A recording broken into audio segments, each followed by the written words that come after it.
So it's 10 o'clock and we have a quorum. I'll call the Electoral Area Service Committee meeting of Wednesday, November 6, 2024 to order. I acknowledge that we're located on the traditional territory of the Lashwatach people, and the next item of business will be the adoption of the public agenda. Director Winnie, Second. Oh, I was going to propose 2 amendments to the agenda. go ahead and amend it now. Number 1, I'd like to move that the Kelsey Center Recreation Facility Director report be moved to immediately follow receipt of number 8, the CAO staff report on Regional Recreation Initiative. And the second item that I'd like to propose to amend the agenda with is to add an item of new business titled Area C Strathcona Gardens Referendum. All right, we need a motion to move the agenda as adopted. So moved. Second. Thank you. All those in favor? Any opposed? Seeing none, that's carried. No petitions or delegations. Adoption of previous meeting minutes for receipt or for adoption, please. So moved. Seconder? I'll move second. Director Winnie seconds it. Any discussion on that? Seeing none, all those in favor? Any opposed? None, that's carried. Any business arising from those minutes? Director Winnie. Thank you, Chair. I had a question about the interim housing needs report. Just that it wasn't on this agenda, and at the last meeting, I believe we moved to defer receipt of the report until November, and that staff were going to create a preamble to add additional clarity, and it isn't on this agenda, so I was curious about that, because I think there's deadlines for that to be brought to the province, and we're going to need to bring it to the board, so. I think Annika was going to respond. Thank you, through the chair. The motion was to bring it back to the board, so that will be, it didn't say to EASC. Yeah, and the preamble has been drafted, and we're just working on finalizing that, so that will come back to the board this month. Okay, I thank you for that, and that was not my understanding that it was going to go to the board. I thought we were going to have a chance to discuss it here first. Okie dokie, anything else? So there's no motions there, public considerations, none. No motions, no chair's report this morning. Oh, I could make one question to staff. Any idea what might be a possible timeline to bring back the draft report for the electoral area grant and aid service? I think it's on this agenda, is it not? No, policy's on here. Oh, policy. Oh, on the service itself. Yeah, you're going to give us a Oh, right, draft, sorry. trying to figure it out. I wonder if it'd be this year kind of thing. Maybe. Maybe. I'm not going to commit to yes on that. Yeah, by the our end of the December year. agenda is usually pretty small. Is that going to be the case this year or not? So Maybe. maybe. Okay. I'm not sure. Yeah, we'll take it with I'm not going maybe. to commit to that. All right. Thank you. Staff reports. Number 1, 2024 preliminary surplus report, electoral area services segment. Move receipt. Second.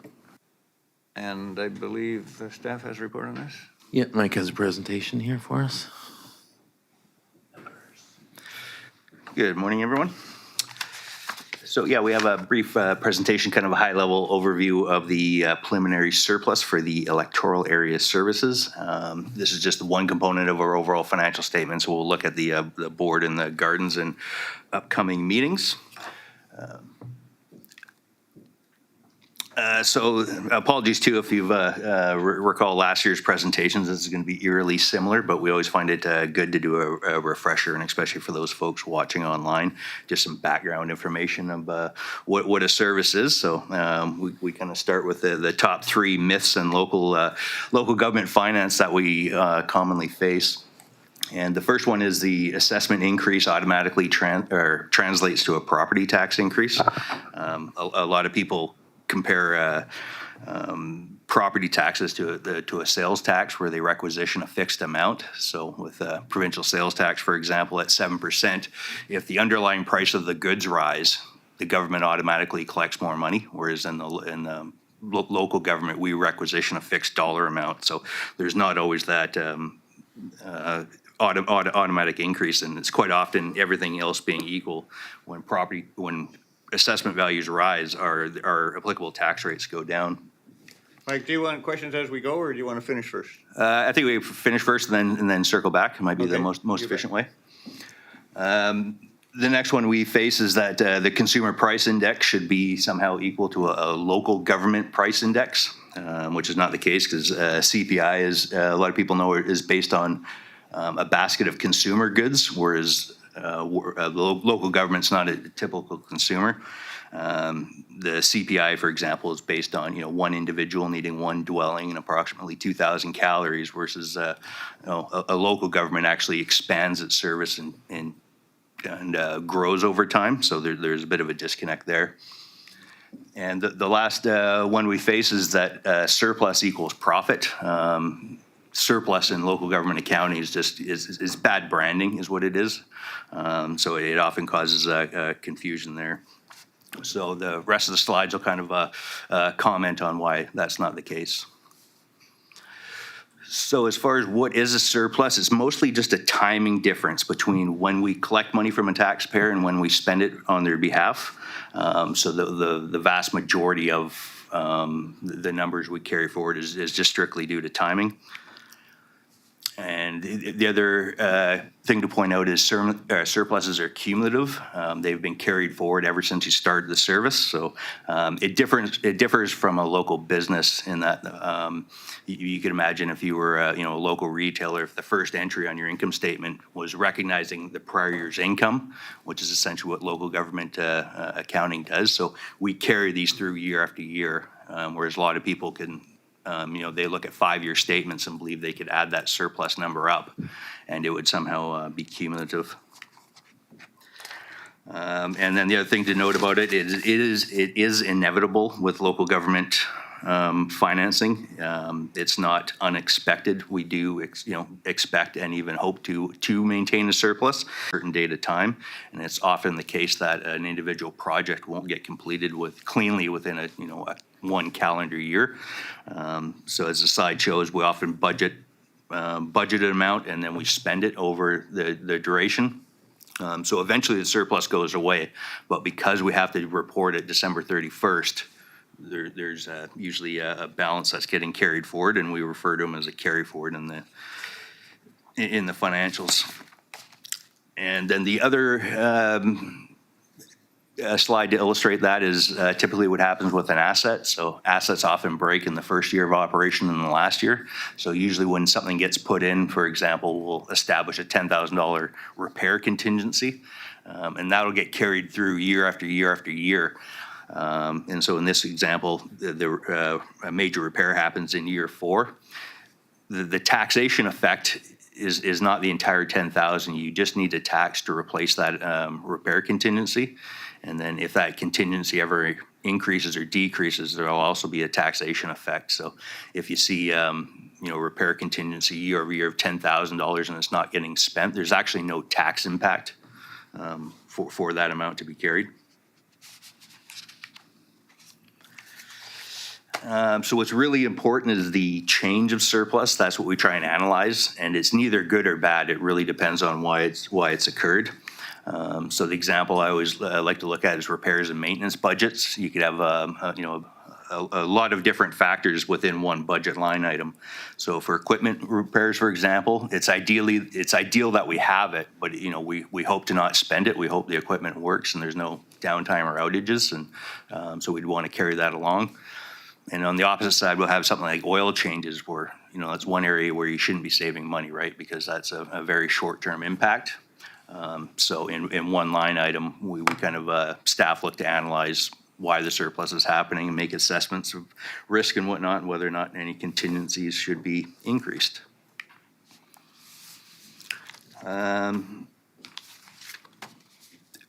So it kind of begs the question if, the surplus is kind of nuanced. So why look at the surplus report? Mostly because it's like I would call it a temperature gauge, but it'll give you some idea as we go into the budgeting season, what type of pressures we're going to have on the other funding sources. So as your surplus increases, generally the pressure on the tax increase will be nullified, and then vice versa. If you ever run deficits, that gets carried forward into the following year, and you tend to have to tax more to make up for that. It's also important for staff to look at it, just to gauge where the projects were at, and then to formulate their work plans for the following year.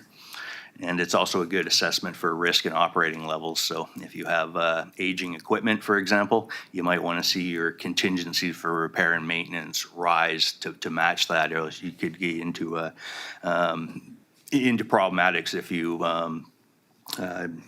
don't increase your repairs.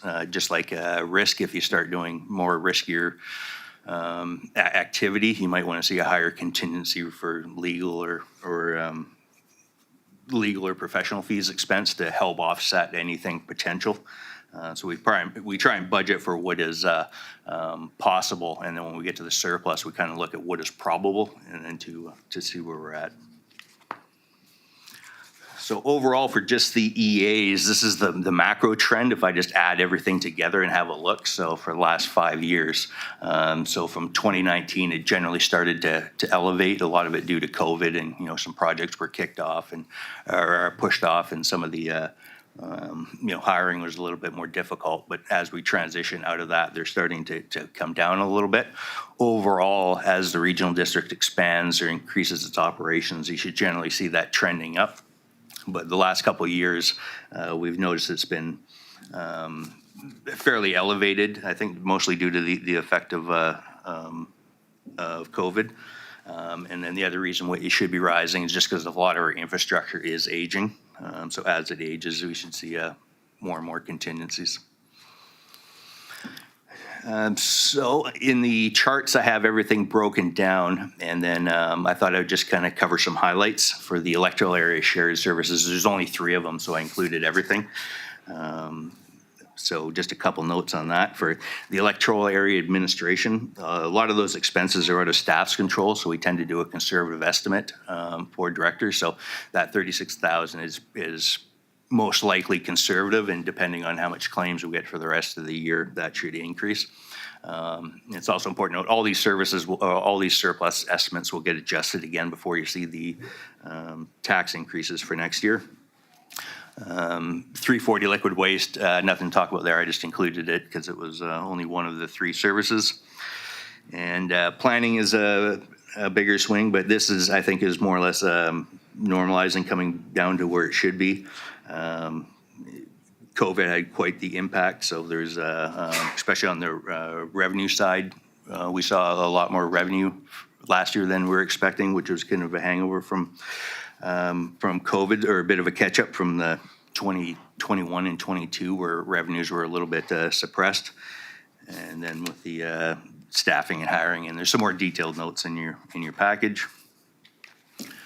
Flipping through to Area A, I just included the slides for, you won't be able to read this. I have a focus on the next one, but I included the entire chart just for transparency. But for each area, I've just kind of selected the top services where I think there's some good things to point out. So for Area A, when we're looking at the grant and aid, this is another one where staff don't directly control the spending. So typically for Area A and all the other electoral area services, we tend to budget or anticipate the entire budget being spent. And in your package, you could look to see the actual spending as at that date. So historically, Area A has a budget they don't spend at all. So again, we'll adjust as we move into the tax. Into the budget when we'll start looking at the taxes.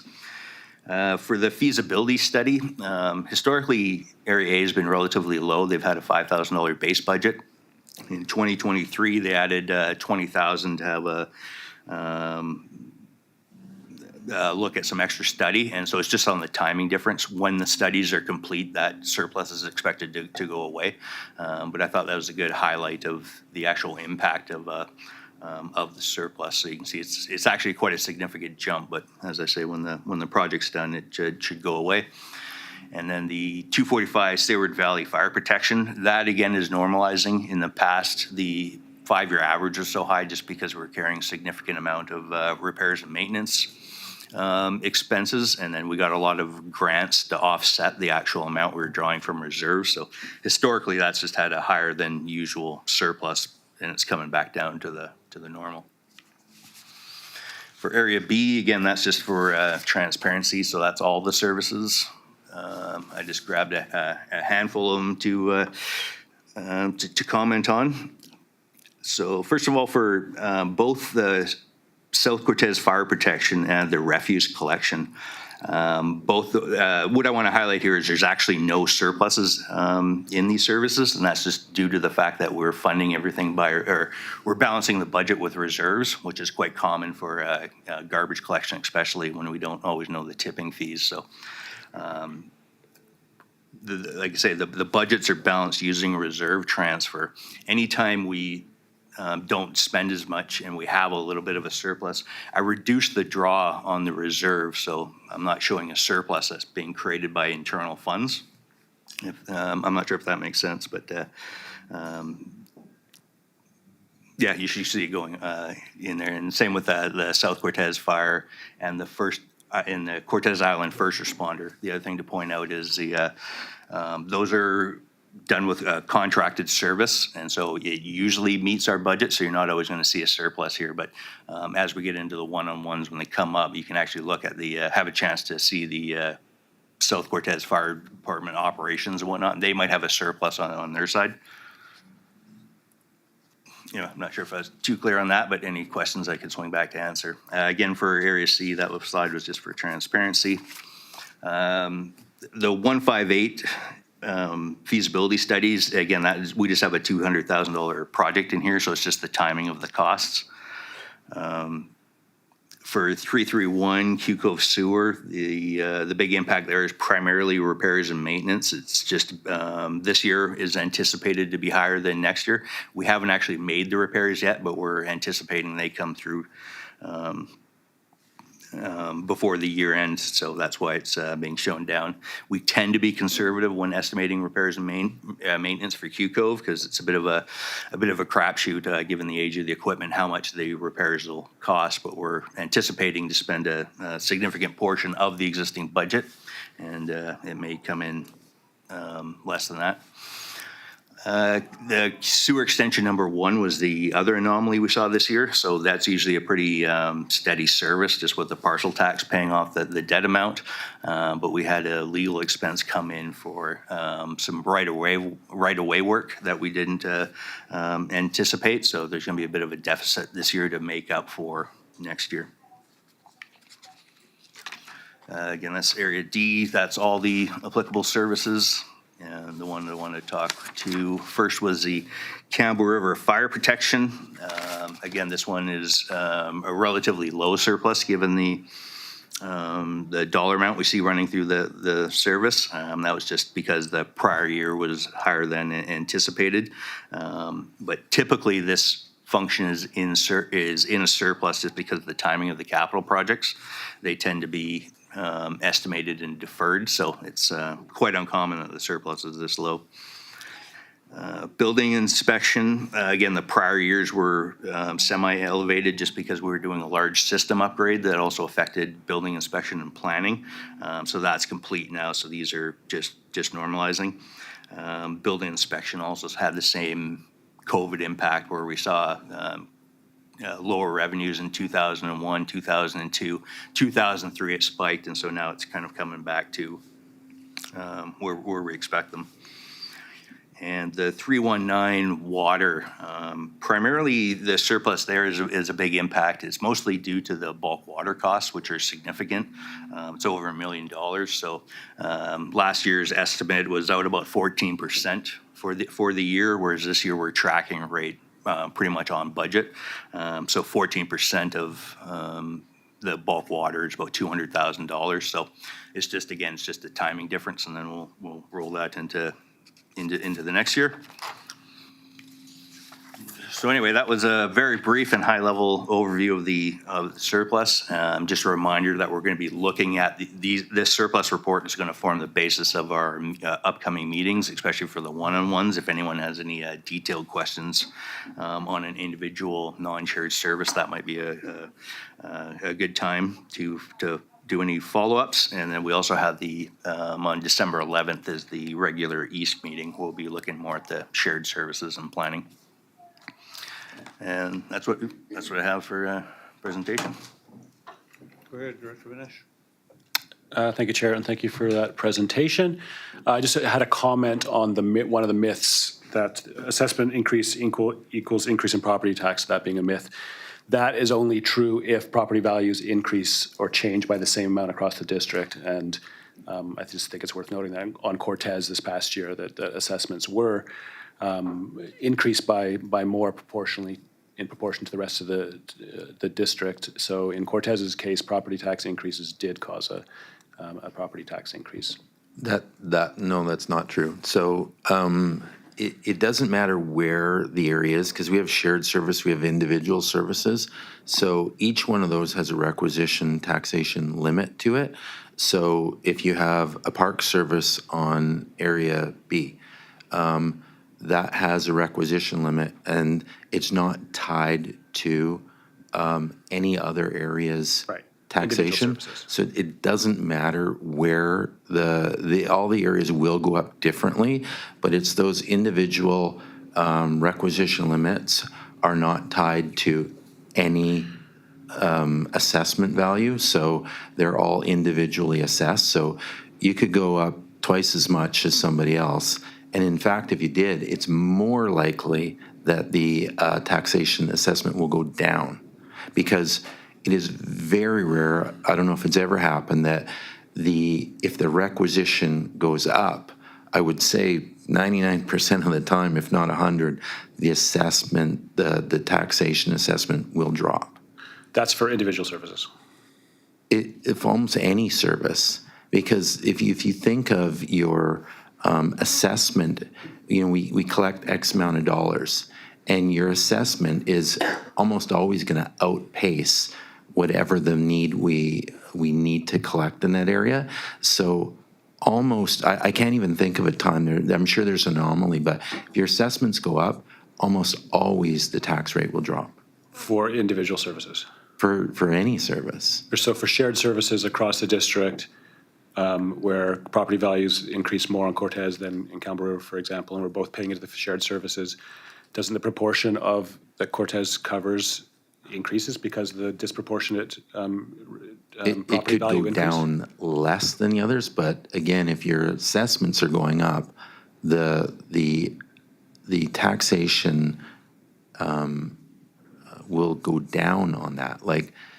If anything goes up and we held level water on the taxation rate, we would just collect more money. So whatever that is, the increase, no matter where it is, what it is, the increase is almost always going to exceed what the need is for that service, whether it's individual or shared. So the taxation rate is almost inevitably going to go down. So think of it's a shared service. Everyone's assessment's going to go up differently, right? And let's say you're collecting 10 cents on that, and bring forward the budget, and that net assessment goes, like, let's say you held level water on it, that net assessment might mean you could collect 200 grand more throughout Yeah, I the get that whole part, service. But we bring forward a budget and it says you only need 50 grand. Everyone's that assessment, that taxation has got to drop, or else we'd collect way too much money. And it can't drop, it's going to drop. Yeah, I understand unequally. that. I'm more pointing out if assessments are different across different areas in the district. They always are different. They always Yeah. are different. Right. They're never the But Dave, I same. think what he's saying, the mill rate will go down as the assessment goes up. That makes sense. But Mike, I remember if there's you. a two-participant service, just let me interrupt for a second. There's a two-participant service, and one area's assessments go up, the other areas say didn't. the mill rate will drop a bit, but each individual household will still pay a bit more in the higher assessed But area. even within your own areas, let's say Cortez goes up as a whole 12%. Not everybody's house goes up 12%. So it's all individually what that amount of right. money is going to But collect. on the average. So everyone's is going to be different, whether you're an individual shared service. But what I think we're trying to debunk is when assessments go up, that does not, it almost always triggers a reduction in the rate. In the mill rate, yes, Yes. I agree with that. I just remember Mike doing a presentation where Cortez was, our property values did increase, so it did change the proportion that we were paying. What will change is your proportion, let's say we share general government. And if your assessments for that area go up higher than another area, the shift of cost to your area is more. That It happens increases, yeah, that's every year. that's exactly what I'm speaking to. Yeah, that's a comparison though of how we split the cost Yeah, amongst that right. as an entire community. But everyone within that community, again, they all don't go up 12%. Right, it's an average, you're right. Yeah, Mike, I'd love you're to hear right, your there's a thoughts, yeah. shift in that from the areas that we split that money. Thank you for that. Anything further? No, yeah, they're kind of both correct. What the slide is really focusing on is just the amount of dollars we collect. So the amount of dollars we collect is actually independent from the assessment increase. We make that, we don't even look at the assessments until last minute when we calculate the tax rate. And then, yeah, when it does get to shared, it'll have effect on the mill rate there. But again, the slide was just focused on the actual total amount of dollars that we collect. And then a lot of people think that it's just everything should be able to stay the same for them and we would automatically get more. Right. Mike, could you comment on a shared service where, if Quadra and I are sharing a service and our property values increase by 20%, that would mean that Cortez would cover more of the cost of that service? Yeah, that's exactly right. So if they're you two shared, and then if yours went up 20% and the area C went up 40%, there would be both assessments increase, but there would be a proportional more tax shift to area C. Thank you. Anyone else? Director Winning? Thank you, Chair. I have a couple of questions that are not about that, but they are about this proposal or this report here on this preliminary surplus. So one of my questions is under Function 500 Planning. There's a note that says that there's a transfer from reserve variance due to a carry forward of the Area C Master Transportation Plan. And I was under the understanding that we had decided that was, I had said that was not needed. So I'm not sure if we need a formal motion to set that in so that we can shift those funds out and back to the Area C Community Works Fund, because when we set the idea of having a master transportation plan, it was essentially to work on active transportation planning, and now we have received a Ministry of Transportation grant, and we are involved in an active transportation network plan. So just want to check in on how we can move that off the to-do list. I can speak to that. Yeah, we don't have to do anything. Our budget is actually full of that. We set the budgets early on within existing work, but that happened to be included. What happens after the budget with this plan and a multitude of other studies? Some go ahead, some don't, some shift, and everything else. So when we roll into the the one-on-ones and the budget planning, again, we'll have an assessment of the entire work plan. Some projects will get released, some will get added in, and we'll have another crack at that every year. Okay, thank you. If I may, Chair. Under Function 332, Quathiaski Cove Sewer Extension Number 1, that was one of the items that you had up there as in the negative this year. And in the notes, it says that the 2025 parcel tax on 34 parcels is forecasted to increase to accommodate charges. And I wasn't sure if that meant that they were increasing there were going to be, that parcel tax is going to go on to 34 additional properties, or can you just explain that piece for me? Yeah, and I do apologize for any of my notes. I know I am rather terse when I go through here, so happy to highlight anything. So with that property, it originally affected 40 some odd properties, we had 11 prepay what we thought was a complete amount of expense. So they each paid the 4,400 around there, 4,900, something along those lines.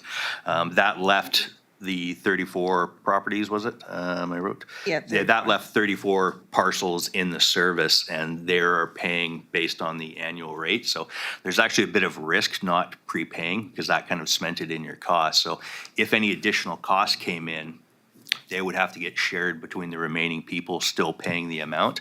Likewise, if any subdivisions came in and you had more people in there, everyone would get a discount. So there's a bit of a plus or minus. Typically what we saw, Area D has one too for their water service. And then the people who decided not to prepay actually had more people join in with, like, through subdivisions, everything. So their rates go down. So it's kind of a, I don't want to say a risk, but it's just kind of the choice you make, whether when you're looking to prepay or looking to carry it forward. Okay, so you really, we're not increasing Oh. with 34 parcels. No. You're planning or you're recommending that we increase the fee to include the surplus, or sorry, the deficit that we have this year. Yeah, that's exactly right. So if we had an unexpected expense of $34, the following year's budget, each one of those parcel taxes would have to go up $1 from their historical rate to offset that increased cost. And does that have to be covered in one single year, that deficit? Because it's like $8,400.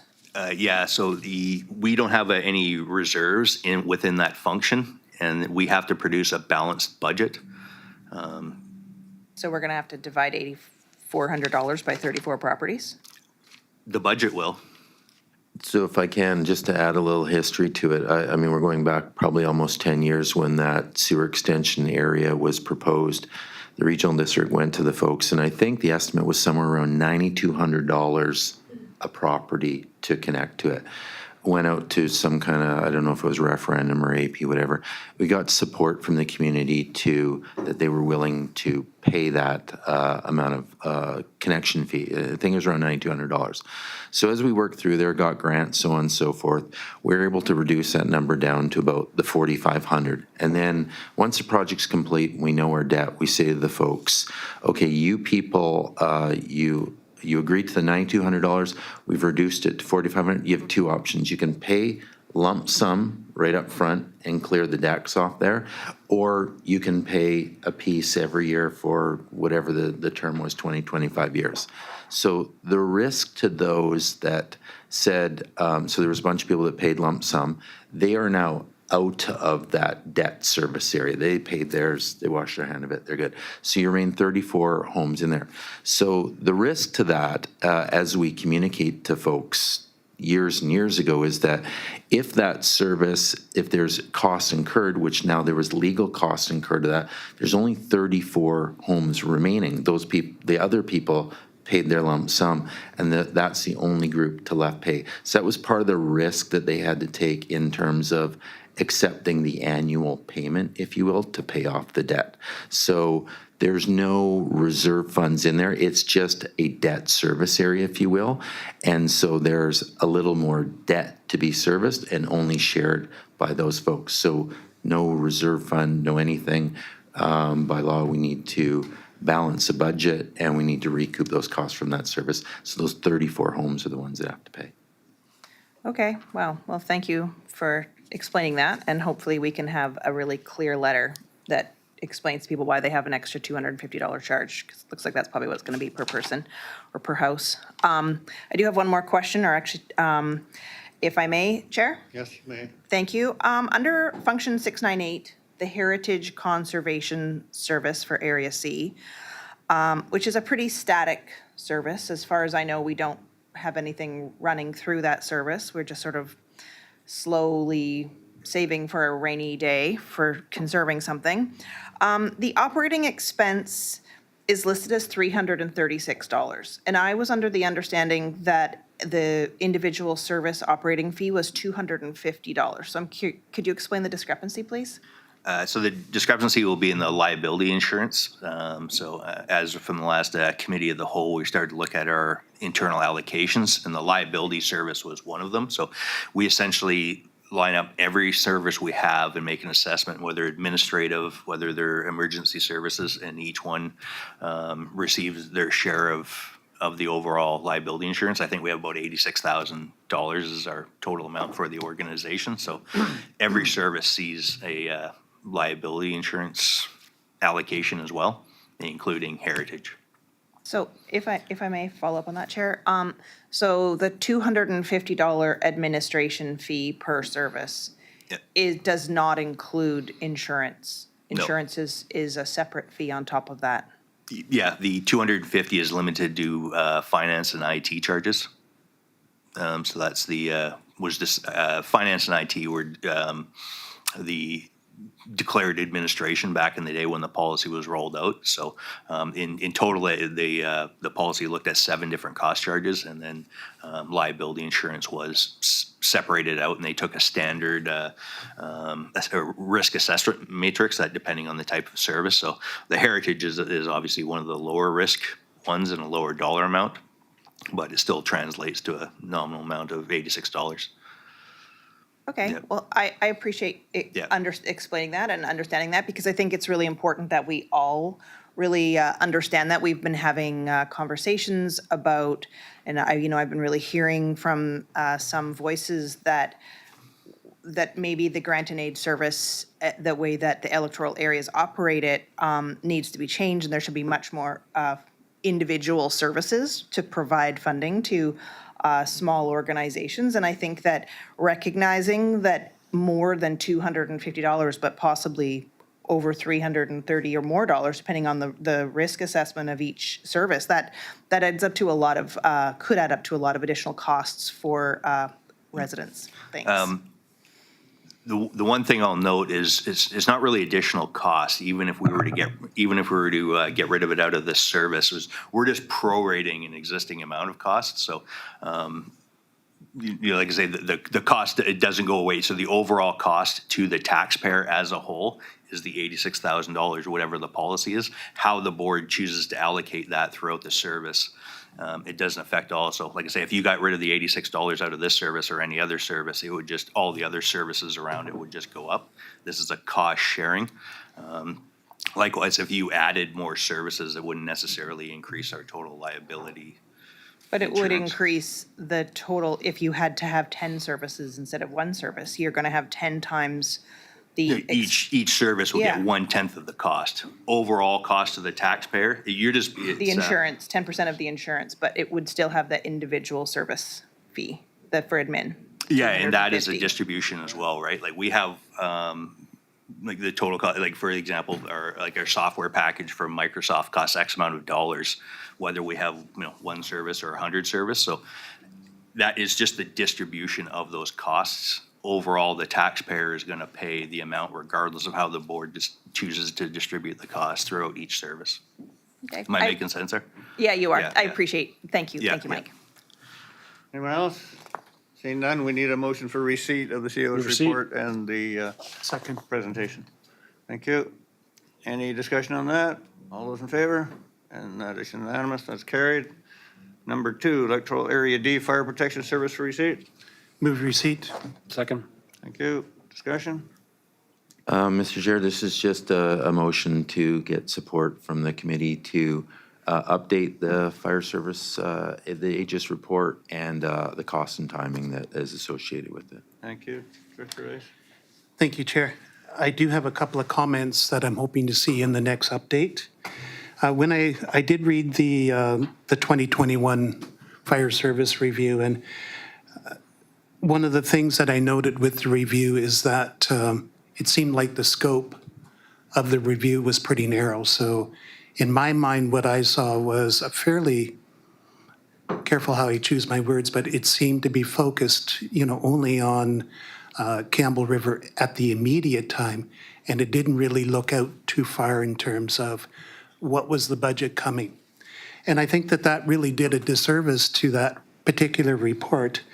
And if you take a look at on page, I think it's page 5, figures 1 and 2, you can really see what I'm talking about, where the snapshot was in 2021 what was the operational cost without any consideration, even 2 years out or 3 years out, what that cost was going to be. So in my view, when I read that, I think it kind of leaves the reader feeling a little bit complacent. You know, everything is looking really good, and yet what are the projected costs? Now we're seeing them. So again, in prime example, this next tax cycle, this cost is now going to go up to 927. Well, when the report was done, it was only 478. So that's a significant increase in just a couple of years. So that was one of the things that I'm quite concerned about with the report, is that I'm wondering if another column can be added in those that would show some projected costs going out. The other thing that I noticed too is that on the same page, figure 2, the snapshot was the requisition at that point in time. And again, I think it would be fair and make the report a little bit more inclusive to show what is going to be the snapshot of the requisition a couple of years out. So again, another column. One other thing that kind of disturbed me about the report was the use of professional firefighters in reference to the career firefighters. I would like to see some clarification in this report that the Oyster River Fire Department, for example, they're all professional firefighters. They're all trained. They have to be trained. And they go through a 2-year training program. They're all professional. Even though they're not career firefighters, they're all professional. And I think that that's something that really stood out in this report, is that reference to Campbell River's career firefighters makes them no more professional than the professional firefighters that are already out there. So again, I'm hoping to see something a little bit different.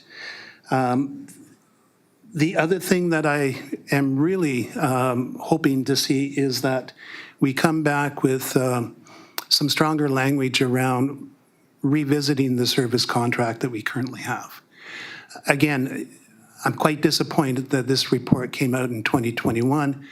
I've been working on it for this past year, and the recommendation was we either amend the existing contract or get a new one, and none of those things are done yet.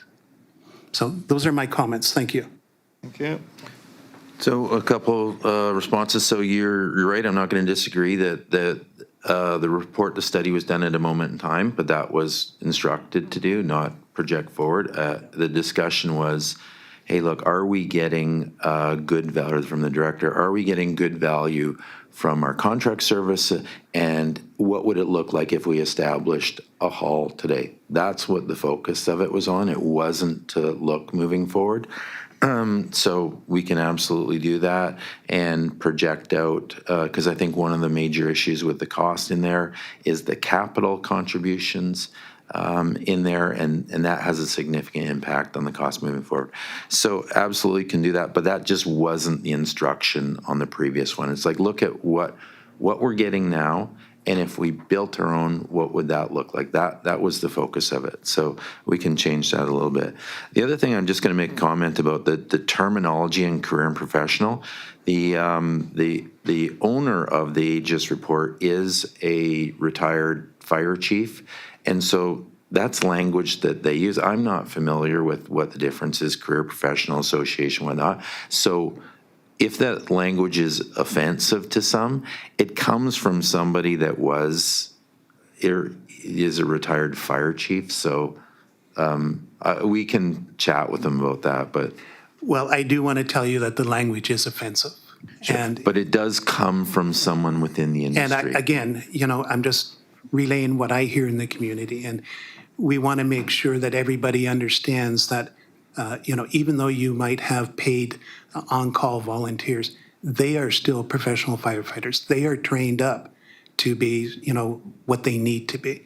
So using that language where you're driving it only at the career firefighters does make those other fire departments feel like, what the heck, we're professional too.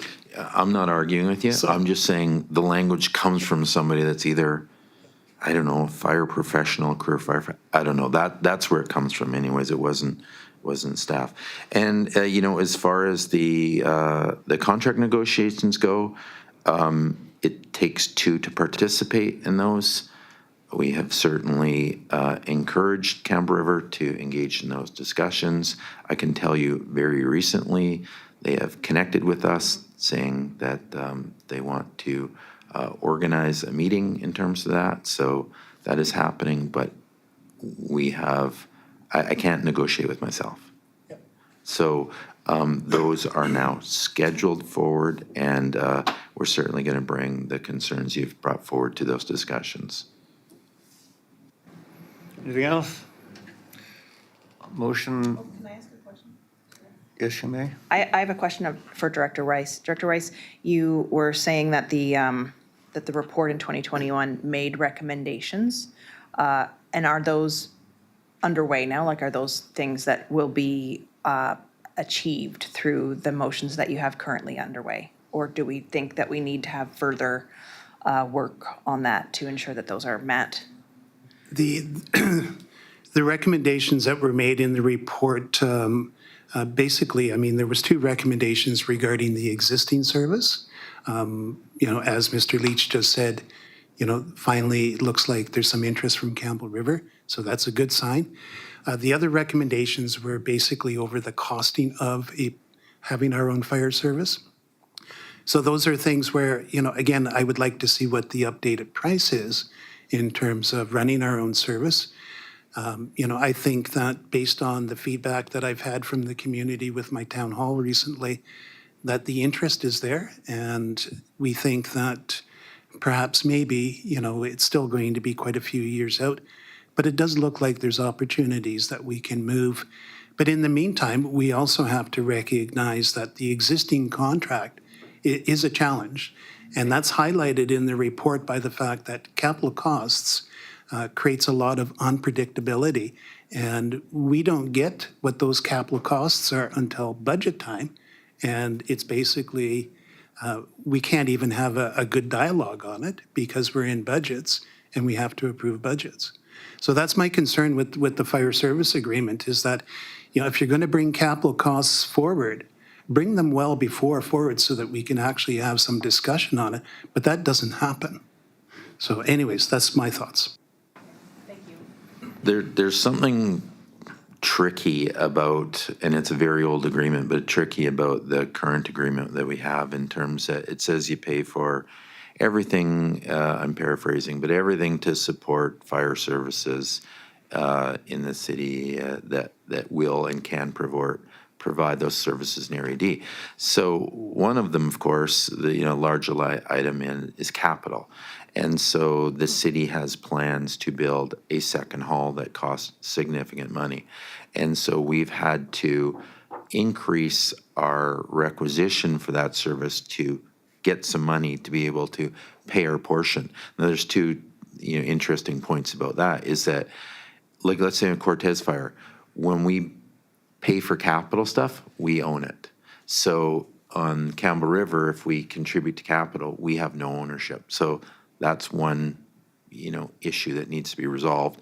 The second is, are we contributing to capital for things that Area D doesn't need in terms of fire service? I'll just try and throw out a obvious example. A ladder truck. I know that was an issue several years ago. So the city needs a ladder truck. Area D makes a contribution for it. I don't think or believe there's a need for a ladder truck, but we're paying for those. Those need to be sorted out. And those is what I'm going to say has the most significant impact in budget fluctuation that we're challenged with, and we need some clear line of sight on that. And or,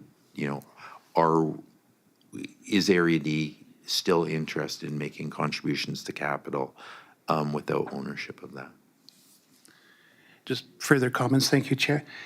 The one thing that strikes me, with the existing service agreement is that, again, I got up early this morning and reread this report just to refresh my memory on it. And one of the things that I did find interesting in the report was they talked about the level of service and what is the level of service that we currently get. And when we take a look at the budget that comes from the city of Campbell River in terms of their operational budget, there's a lot of things on that operational budget that when we go back and take a look at what is the service that you're delivering in the community, it's why are we paying for some of those things? For example, we don't have a whole lot of businesses, and in fact, the only one business that we have would actually be serviced by the Oyster River Fire Department. Yet we still pay for inspections, and we still pay for all of those things. Those are areas where I think that if the city is actually interested in looking at a new service agreement, we do have to go back and take a look at what do you provide in the community and what has it costed us. So I think that there's some room to even move in terms of what we're actually paying for on the operational side. The capital costs, I can tell you right now that, because there hasn't been a whole lot of information in the public, out to the public, they were not aware that these capital costs have some real costs. The fire hall, that's $3 million. And I can tell you that as a small community with a small tax base, we can use $3 million somewhere else. So those are the challenging things that we have going forward. Thank you. Thank you. Anything else? Okay, we have the motion to receive on the floor. I'll call a question. All those in favor? That's unanimous. That's carried. Director Rice, do you want to move that motion B? I would move that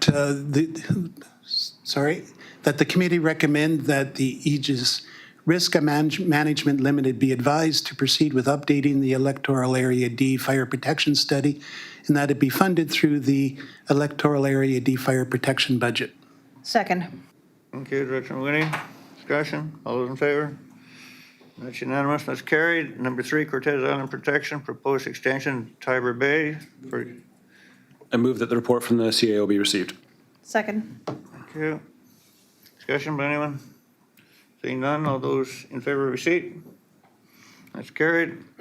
And, sure. I just had a question. This is great to see. It's been Put a lots. motion on the floor and then you can Okay. push your question. I'll move that the committee recommend that an amendment bylaw be prepared to include a portion of the Tiber Bay area into the Southern Cortez Protection Area, and that approval of the fire protection extension be authorized to be obtained through a petition process. Second. Thank you. I'll just say as procedure, always put a motion on the floor first and then we'll discuss it. Thanks, Chair. I guess I just had a question, actually. This is great to see that this is happening. I know it's been a lot of years in the works, and certainly before my time. An increase in 32 properties to the fire service, is that going to have an impact on budget as the cost of the fire protection is distributed amongst more properties? Are there any estimates on that? So if I understand the question correctly, you're asking, will the budget for the fire protection service be affected by this extension if it goes forward? Yeah, I guess that's part of the question. Is there an increased cost? But I was thinking more that I'm guessing that the cost will be outweighed by the fact that more properties are paying for it. So my question are there any estimates or thought into how this will impact the budget?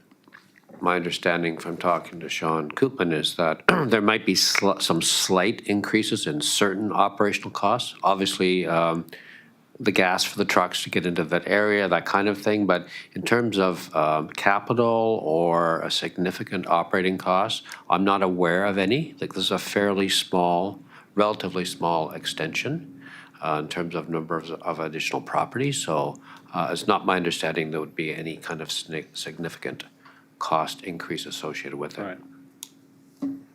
Anyone else? Call the question on the motion. All those in favor? That's carried. Tampa Bay Fire Protection Service for receipt, please. Move receipt. Do you have a seconder? Second. Thank you. And I'll just mention the Area A is in favor of this and the recommendation that follows. So on receipt then, all those in favor? That's carried. And the motion, please. I'll move Go ahead. I'll move that the committee recommend that a bylaw to authorize a 5-year contract between the regional district and the city of Campbell River for the delivery of fire protection services for the Duncan Bay Road area be prepared for further consideration by the board. Second. Thank you. All those in favor? That is carried. Number 5, proposed electoral area climate resiliency service for receipt. Move receipt. Second. Thank you. Any discussion there? Seeing none, all those in favor? I have some discussion. What was that, Director Finish? I do have some discussion. Okay, go ahead. Thank you, Chair. One is a question. I know when we saw Area D's wood chipping service proposal come through, we saw some estimates from staff on what the costs would be for that service. And I would like to see what those costs would be for Quadra and Cortez before moving forward with this. And I do have a motion to amend part of the bylaw. That, if I may, Mr. Chair, is going to be challenging because what we're trying to do here is identify what that service includes. In Area D, it was just wood chipping. So we've done wood chipping before. We can come up with an estimate. We're bringing this back because we're not certain what you want to include in the service. So we kind of need all the ingredients. And then we say, okay, we could bring back what we think is an estimate of that. So at this point, I think we're still gathering things that you may want to include under that service umbrella. Yeah, and I don't think we necessarily have all those details of certainly on the climate mitigation and resiliency side, but we can get the costs on what the wood chipping part of it would be, so that it'll help directors sort of understand how much it's going to be costing. For wood chipping, Yeah, for wood chipping, yeah, yes, specifically. Yes, but it's my understanding that you may want to include other things as well under there. So it can't come up with an estimate until you tell us what those other things are going to be. Certainly can do wood chipping. Yeah, that's not a right. problem. Yeah. Should I make a motion for that? Sure. Again, my intent is we'll just keep bringing this back until you're comfortable with what's under this service umbrella and the costs associated with that. And then when you are, then we'll go to next steps. Maybe you could advise staff in the meantime what. Mr. Chairman, at the last meeting of the East, Director Vanesh made a motion to include a taxation limit, annual taxation limit, I think 69 cents thousand. Sorry? 0.06. Sorry, 6.9 cents per thousand. So presumably that's based on some assessment of what those costs might be, in addition to wood chipping costs. For wood chipping, certainly we can come back with, average for the last 5 years kind of thing, which is, I think, what we did for Area D. The other things, as the CAO mentioned, we really don't know as staff what those programs might look like, what the cost might be. So if there was more information on those, then of course we could. Sean's online. He has a question. I'm just saying Sean's online. He may want to speak. Sure, okay. Thank you, Tom. Sean, have you got your hand up? Thanks, Dave. Through the chair, the highest cost the regional district has ever paid to provide the wood chipping service for Quadra Island was $125,000. The highest cost we've ever paid to provide the wood chipping service on Cortez Island was $30,000. What that translates in per thousand, I don't know if that's your next question right Yeah. now. I'll make a motion, thanks. Okay, we're on receipt, then let's do that. All those in favor of the receipt? That's carried. Good motion. I would move that staff provide some cost estimates on the wood chipping side of this service and bring that back for EASC to consider. Second. Any discussion on that? Oh, I have Yes, some Director discussion. Maloney. I liked the idea of whoever said the 5-year average. I think that would be interesting too, because as Mr. Koopman just said, there's a maximum amount, but also it might be better to see sort of the over several years what that looks like. All right, anyone else? Seeing none? All those in favor? That's carried. Number 6, development cost. Oh, I do have charges. I do have one more got motion. another one? Yeah. I have subsequent as well, Chair. Okay, one at a time. Director Vanessa, you can go first. Under description of service number B, I'd like to move that carbon emissions be changed to greenhouse gas emissions. Second. Any discussion? All those in favor? That's carried. Your Thank- motion, Director Mooney? Thank you, Chair.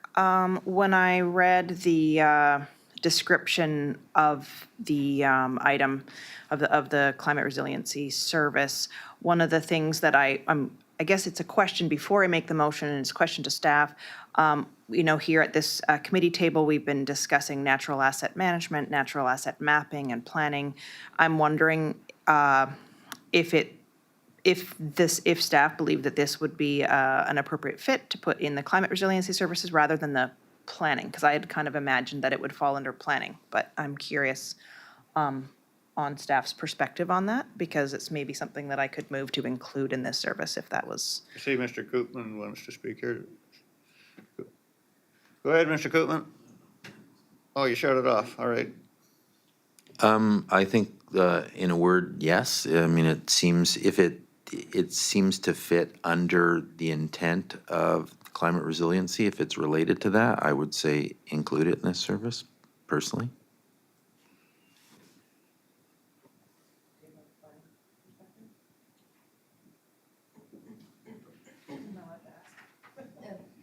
Thank you, through the chair. I think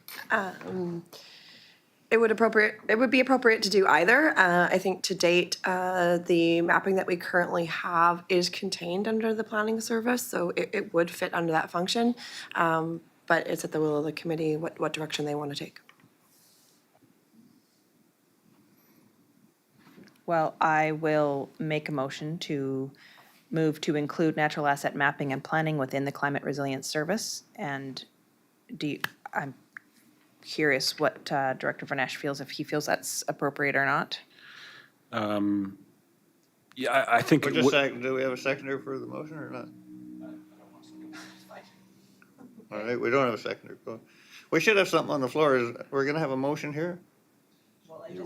Yeah, but it didn't go anywhere. Have you got a motion?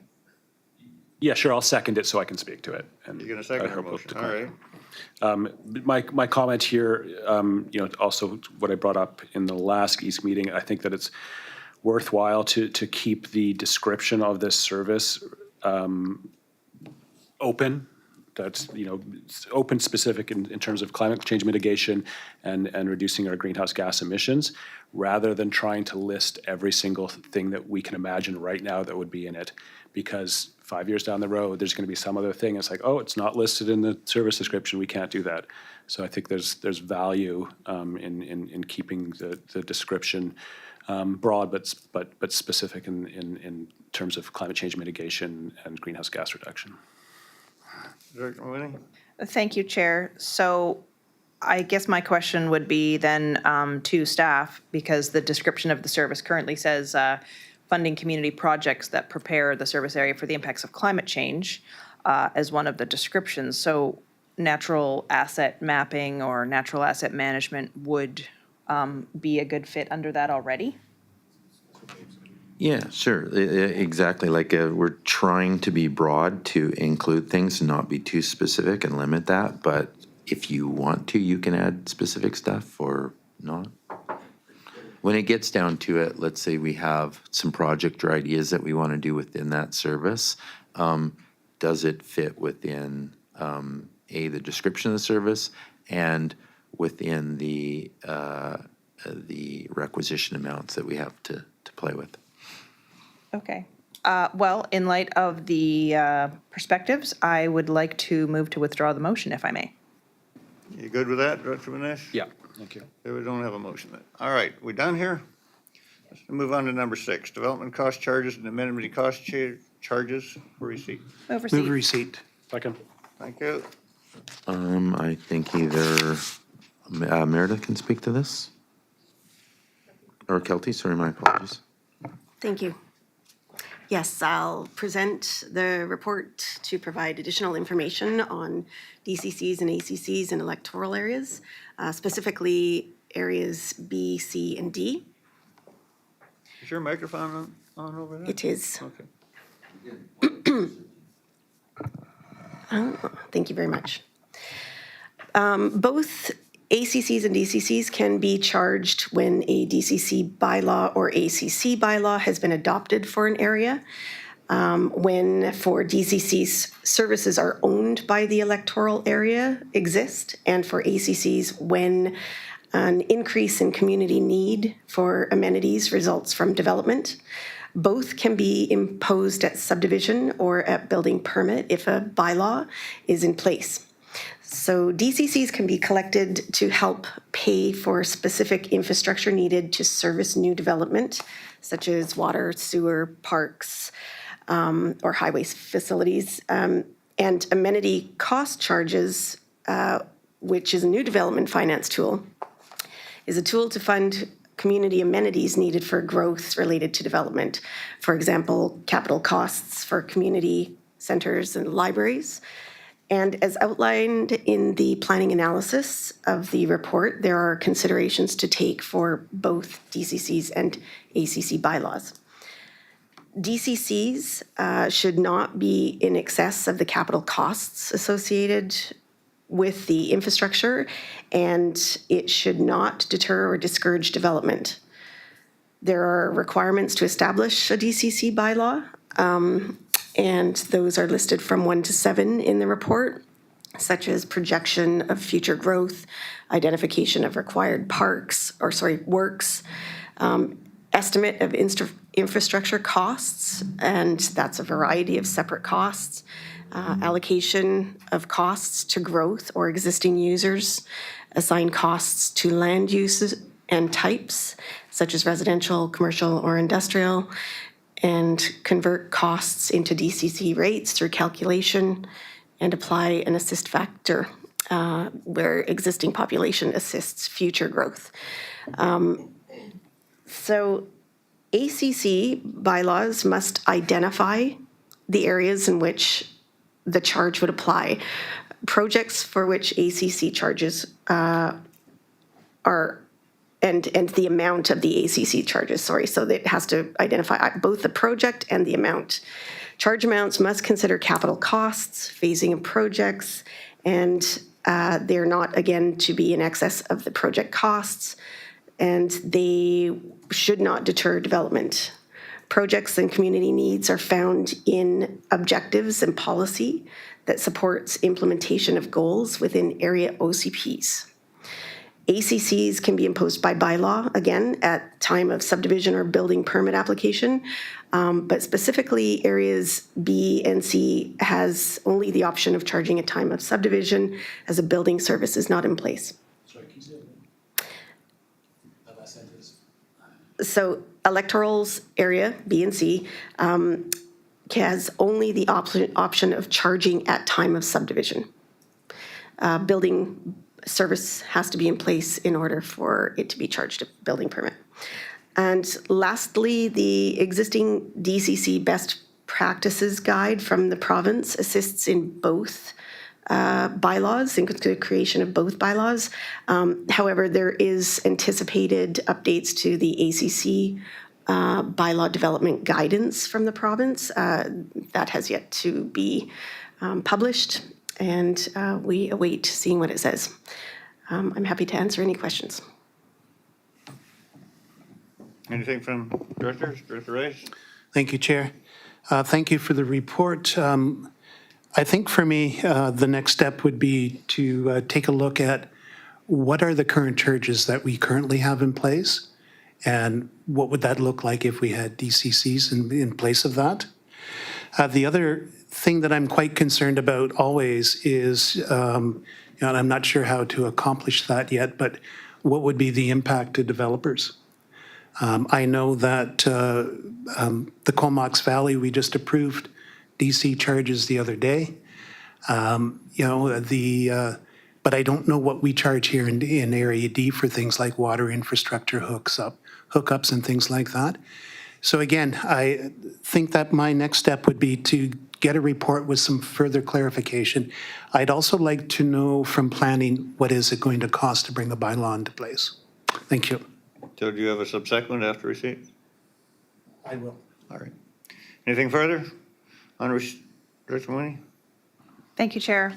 I think for myself, and I appreciate the report. I think for Area C, I was really hoping more for some more information about an amenity contribution policy rather than creating it by bylaw, and that was the language of the motion. So I I guess what I could say is that I don't think at this time I'm interested in pursuing an amenity cost charge bylaw. All right, then, on receipt, or staff? Just before Annika goes, just so for clarity, if you don't create an ACC bylaw, you can't collect them. That's the vehicle to collect them. Yeah, and I think that the original intention for me in bringing this forward at the time was looking at some of the applications that Area C had, which were around covenant discharge applications or applications for development. And one, looking for a policy that would be community-driven so that the community could weigh in on what appropriate amenity contributions would be, and that could be formulated into a policy.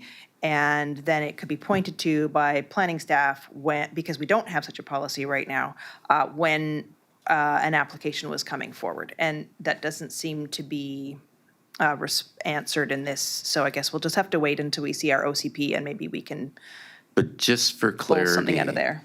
Are you I'm trying to think about through my time, and DCC or ACCs are new. Are you thinking in terms of covenants? Because that's fairly unusual. Like there's not going to be amenity contributions like, looked at or negotiated for covenants. Is that what Well, you're talking about? what part of that stemmed from is we had, and I get, maybe it's less usual, but we did have 2 applications for covenant discharge of properties which had a covenant on them because they had done some sort of density averaging over, 15 years ago, and they were hoping to discharge those covenants. And there wasn't a policy where the community and there wasn't any way of staff saying, well, if you're applying for discharging a covenant off of 80 acres, there's a policy in place which specifies that there's a certain percentage which should be going to public space or something in lieu of, because you are basically trying to remove a covenant from a property which was secured as a large lot because of previous subdivision planning. So that was my desire, was for an amenity contribution policy, which could be, it doesn't have to be a bylaw and it doesn't have to be necessarily, to that level, but just to have a list of the desires of the community. So, thank you for the clarification, because the ACC and DCCs aren't really meant for that. That's quite unusual. That's not their intent. So, if that's what you're looking for, it wouldn't, in my mind, be under a DCC or an ACC policy or bylaw. Higher level than that, though, still, is that, as Director Rice is, I don't believe we have any DCCs or ACCs in Area D, so the answer is pretty simple, the 0. It is tricky in terms of, and Annika can speak to the OCP, embedding the policy in that. But there will very likely be guidance in the OCP for Area C for amenities in terms of development. In order to exercise that, you're going to have a DCC or an ACC bylaw. But I think in terms of the explanation you've given us in terms of the covenant, the landing spot for that would not be under DCC or ACC. Those 2 things are in terms of when you have developments happen and they are leaning on the infrastructure of the current community, how can they make a contribution to what they're leaning on in terms of the existing infrastructure, and or when it comes to ACCs in terms of recreation services? Let's say they have a development and they are going to put more use upon the recreation, that there's a contribution that comes to them. That's the purpose of these, but I don't see the covenant discharge this being a vehicle for that. If I may, Chair, I just would draw the attention to the original motion, which brought forward this report. And it doesn't actually ask for anything to do with amenity cost charges for areas B and C. It specifically says to investigate development cost charges for area D and an amenity contribution policy for areas B and C. Director Vanesh, you want to speak? Annika, did you want to speak first? Thank you, through the chair. I just wanted to make it clear here that this was a high-level recommendation from the Electoral Area Services Committee for us to explore both ACCs and DCCs further, to try to highlight how both of these options could assist with development in specific electoral areas. We didn't get into the development of a policy because we wanted to bring this forward to the committee to understand the appetite of each of the electoral area directors and how that would lend itself to proceeding with additional work on either of these policies or bylaws. And when we speak to policies, we would not be developing a specific policy for each electoral area. What we would be doing is, as part of an OCP review, we would be including conversations with the community regarding ACCs. So what does the community desire? How could we make that very clear in our bylaws so that when there are particular applications that come forward for development, which would definitely not include a development permit or the discharge of a covenant, but specifically to applications that are looking for densification through a zoning bylaw or OCP amendment process, how we could put that on the table for that proponent to help assist the community in offset of the density that they're requiring. So our official community plan process, which is currently underway for Electoral C, will explore ACCs in further detail, and that will be included in your OCP. However, in absence of a bylaw, we can't impose anything. So if there is an application that comes forward in Electoral Area C for a zoning/OCP amendment only, specifically, we would then speak to this and say, you may have, there may be a greater appetite of the community to support your development if you were to put forward, put on the table this, that, or the other thing. You do currently have some language within your, certainly your QCO Village Plan that would help speak to that. But certainly when we look to redevelop our bylaws and bring our bylaws, into more compliance, we want to speak more clearly to that. So your OCP would be your first step. That's your policy. Those are your policies. And then if you so wished, we would then develop a bylaw based upon that. And if we had a bylaw, then we could impose it. But please remember, in absence of a bylaw, all it would be an ask. There's no commitment on behalf of the proponent to provide you anything. I hope that helps. But I think what I would like to say here first before we move on, sorry, Director Vanesh, I'm taking a bit more time, is that with what happens at this table today, we can then develop a more fulsome report for each specific EA or not, where we have more direction and we can spend those resources and time and then bring you back more clarity specific to what your desire is for each of your EAs. Would you need a motion for that, Annika? Most certainly, thank you. All right, Director Vanesh, you want to talk? Yeah, I really appreciate the clarification. I think, what I'm really interested in is a policy that developers can look at and say, look, this is the desires of the community of things we're looking for when we're doing development, like, contributions to housing or parks or things that the community desire that will make the application more favorable. I don't need it to be something that's like, you have to do this. I'm looking for more like that, the policy and guidelines that, so that when we review it at the board table, we can say, look, this developer, they really made an effort here to meet some of these policy guidelines that we've set. And that's going to make the application more favorable in my mind. Or an application comes to the table and said, look, they didn't even look at this policy. They didn't make any contributions. And although, they can put this policy before us, it doesn't meet any of these recommendations that we're making. So I would support a motion that has us develop a policy that we can embed into our OCPs. If I can, through the chair, just for clarification, when we say develop a policy, can we frame it as that staff bring forward some policies that would support ACCs within their bylaws, because what I'm thinking is that we can create policies that we can then amend our existing official community plans with. So we're not looking at a specific standalone policy. We want to create policies that we then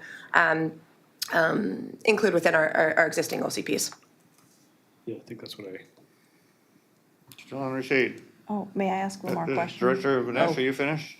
I think so. So if I make a motion to. Can't make a motion now. No, I'm not going to. I'm asking a question about a potential motion. So if I make a motion that we develop some more language, some guidelines that we can include into our OCPs that will help guide development. Okay, I'll do that Okay, after. Director Whitney?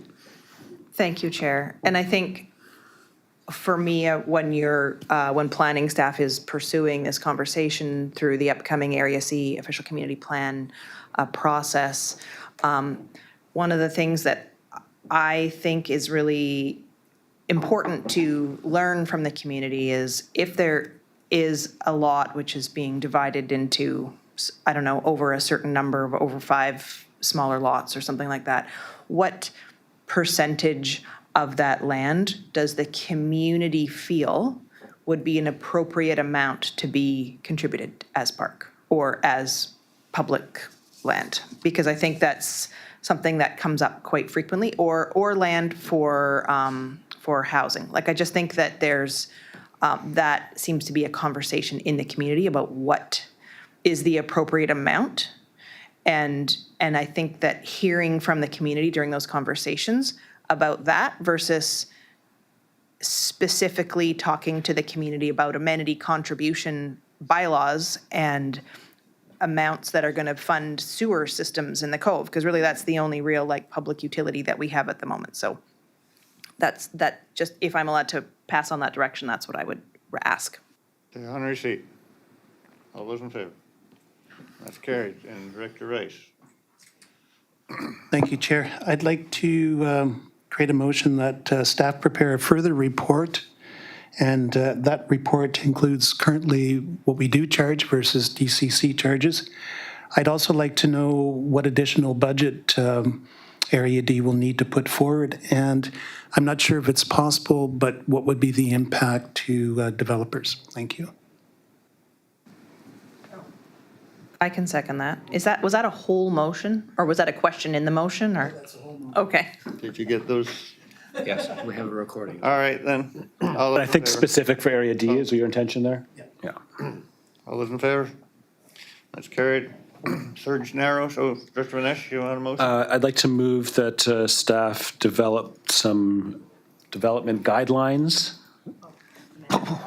amenity guidelines for developers that the East can consider for areas B and C. Is that? If I may, through the chair. Can we have a seconder before we get any further? Second. Yeah, I thought that maybe Annika was going to contribute some language to the motion. Yes. I'm certainly open to that. Okay. Perhaps something more along the lines of that, staff bring back draft ACC policies that could be considered within electoral areas B and C OCPs. Is that the motion you meant to make? I think so. If I- Are we talking about amenity contributions here, though? I don't think we are. We are. That's a thing. We are, but these must be identified by the community. It's not Yeah. like we're going to bring our policy and the directors here are going to say, this is what we want, this is what we want. Yeah. So what Annika's alluding to is that those be included in the OCP, the OCP itself and that process, so that those are identified by the community. It's not something that, hey, we're going to wrestle around Right, here yeah, at East. okay. I think your direction more says bring it to this group and we'll decide. Yeah. When it's something that should be consulted within the community and the OCP process. Yeah. I think that's useful. It's certainly for Area C. For Area B, because we're not in a OCP review process, it means that we're not going to do this. So I am looking for direction or ideas on how we could move this forward with Area B as well. Thank you through the chair. Certainly, there would have to be some sort of community process as part of survey this. or something. Yeah, I mean, maybe some, an engagement session and a survey or something to that nature, so that we could we could gauge where the community lies right now, and help inform those policies when they come forward. So certainly there needs to be some sort of community engagement as part of this, and it would be a bit of a process for staff, just like you said, because it's not attached to a current OCP Yeah. process, but doable, but on the list of other things that. Yeah. Yeah. Yeah, okay. Should I make an amendment to that motion then so that Area B can? Well, I don't think the motion has been officially seconded yet, and I think, Yeah, it was seconded. oh, was it by Director Rice? Yeah, you okay. can withdraw it or amend it either way. Well, I hesitate to have the term ACCs embedded in the motion because I think it's very specific to certain things which are really outlined in this report, which I don't think necessarily completely respond to the interests of the residents of Area C. So just to be clear, like ACC contribution is if there's development, you're going to want, the community is going to want some contribution. And it can be ACCs or broader in terms of recreation or a number of things. So I think you're going to want your community to consider ACC contributions. If you don't, there's no other way to fund this stuff. So you're going to have development come without an ACC contribution. You're going to get no funding towards a number of things that they're going to have impact to. And this is a vehicle to get some resources for that. So I don't think you want to ignore it. Yeah. There's only so many places, like an easy one, they're just, don't think in terms of water and sewer. It's recreation, it's libraries, it's fire halls, it's all kinds of things. So if, we look at Q Cove Sewer, it's always an example. There's only so many sources of funding. So if a development comes in and we have a sewer DCC, for example, we say, okay, you got to make X contribution for everything. Well, the same thing goes for other amenities in the community. So if you don't address it, there's no funding source for this stuff. So I don't know where you're going to get the money. So could we have as Remind part the of? committee here for a second, time's of the essence here. Yeah. I don't know, I'm happy to also defer this to the next meeting and for us to come back with maybe a specific. more Yeah, it's specific not time motion. sensitive. Yeah. Okay. Yeah, I'll move to defer this to the next ESC and giving us time to work on some appropriate language with staff. I'll second that. Okay, on deferral, all those in favor? It's carried. All right, number 7, Surgeon Narrow Post Office license renewal for receipt. Move receipt. Second. Thank you. Discussion? Dr. Mooney? I just had a question. The 244 license fee, is that an annual fee? So it's regardless if it's a 1 or 5-year license renewal, that the annual fee would still apply? Correct, it's an annual fee. Okay, great, thanks. On receipt, all those in favor? That's carried. A motion? I'll move that the committee recommend that the licensing agreement with Canada Post Corporation for the use of a portion of the Surge Narrows Wharf facility be renewed for a 1-year period. Seconder, please. Second. Thank you. Discussion? Seeing none, all those in favor? Any opposed? None, that's carried. All right, number 8, Regional Recreation Initiative, CO's report for receipt, please. Move receipt. Second. Thank you. Any discussion on this? Seeing none? Just that this was a motion made at Municipal Services, Right. and so we've funneled it through ESC, and it will be on, this motion will be at the next board meeting. Thank you. Director Winnie? I just had a question, Chair, if I may. The report that we're talking about here says that the motion at the Municipal Services Committee table was that the Kelsey Center be included in the additional participation report. And it goes on to say that the report and the recommendation haven't been presented to the board, but just curious because I'm looking for a little bit of information from staff on this additional participation report. I do not believe that the board has moved to support staff working on that report so far. So is this motion to ask for that report or is that already in play? I think there's 2 motions. One, Director Rice made a motion. I'm going to paraphrase that we look into participation of areas A, B, and C into Strathcona Gardens. I'm paraphrasing. Yeah, thank you. That has passed through the board.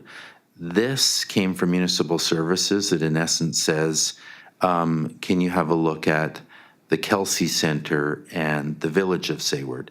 So to me, those are two logical directions in terms of multiple participation in recreation. So this would be combined into that work that's going to be done in the participation of other areas into the recreation. If I may, Chair, I have a follow-up question. Thank you. And that's just that I understood that the regional recreation report that the board received was the response to Director Rice's motion. It was in fact embedded in the report, and you specified that that regional recreation report was underway, and the reason that it was delayed is that you provided the request of Director Rice to be included in that report. So as far as I understand, that report speaks to the motion, and there hasn't been a follow-up yet.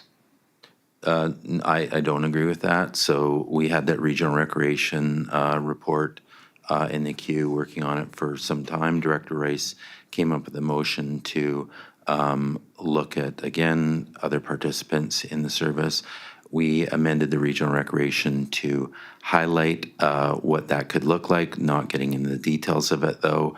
And to me, the motion is to further examine then what those other participants would look like in the service, the logistics, the cost, whatever it may be, to dive deeper in it, because regional recreation is very high level. I appreciate your clarification. Okay, on receipt, all those in favor? That is carried, and then we moved my director's report into this little slot here. So just let me say that, first of all, I'll move receipt. well, I haven't said anything yet. Second. That's my director's report. Oh, sorry. It should be received. It should be received at some point. Yeah, after I speak, is that all right? Yeah, then they conclude what I said. So the Strathcona Gardens was 50 years old, and therefore Cameron declared that it reached its end of its useful life. And this justified that $70 million upgrade.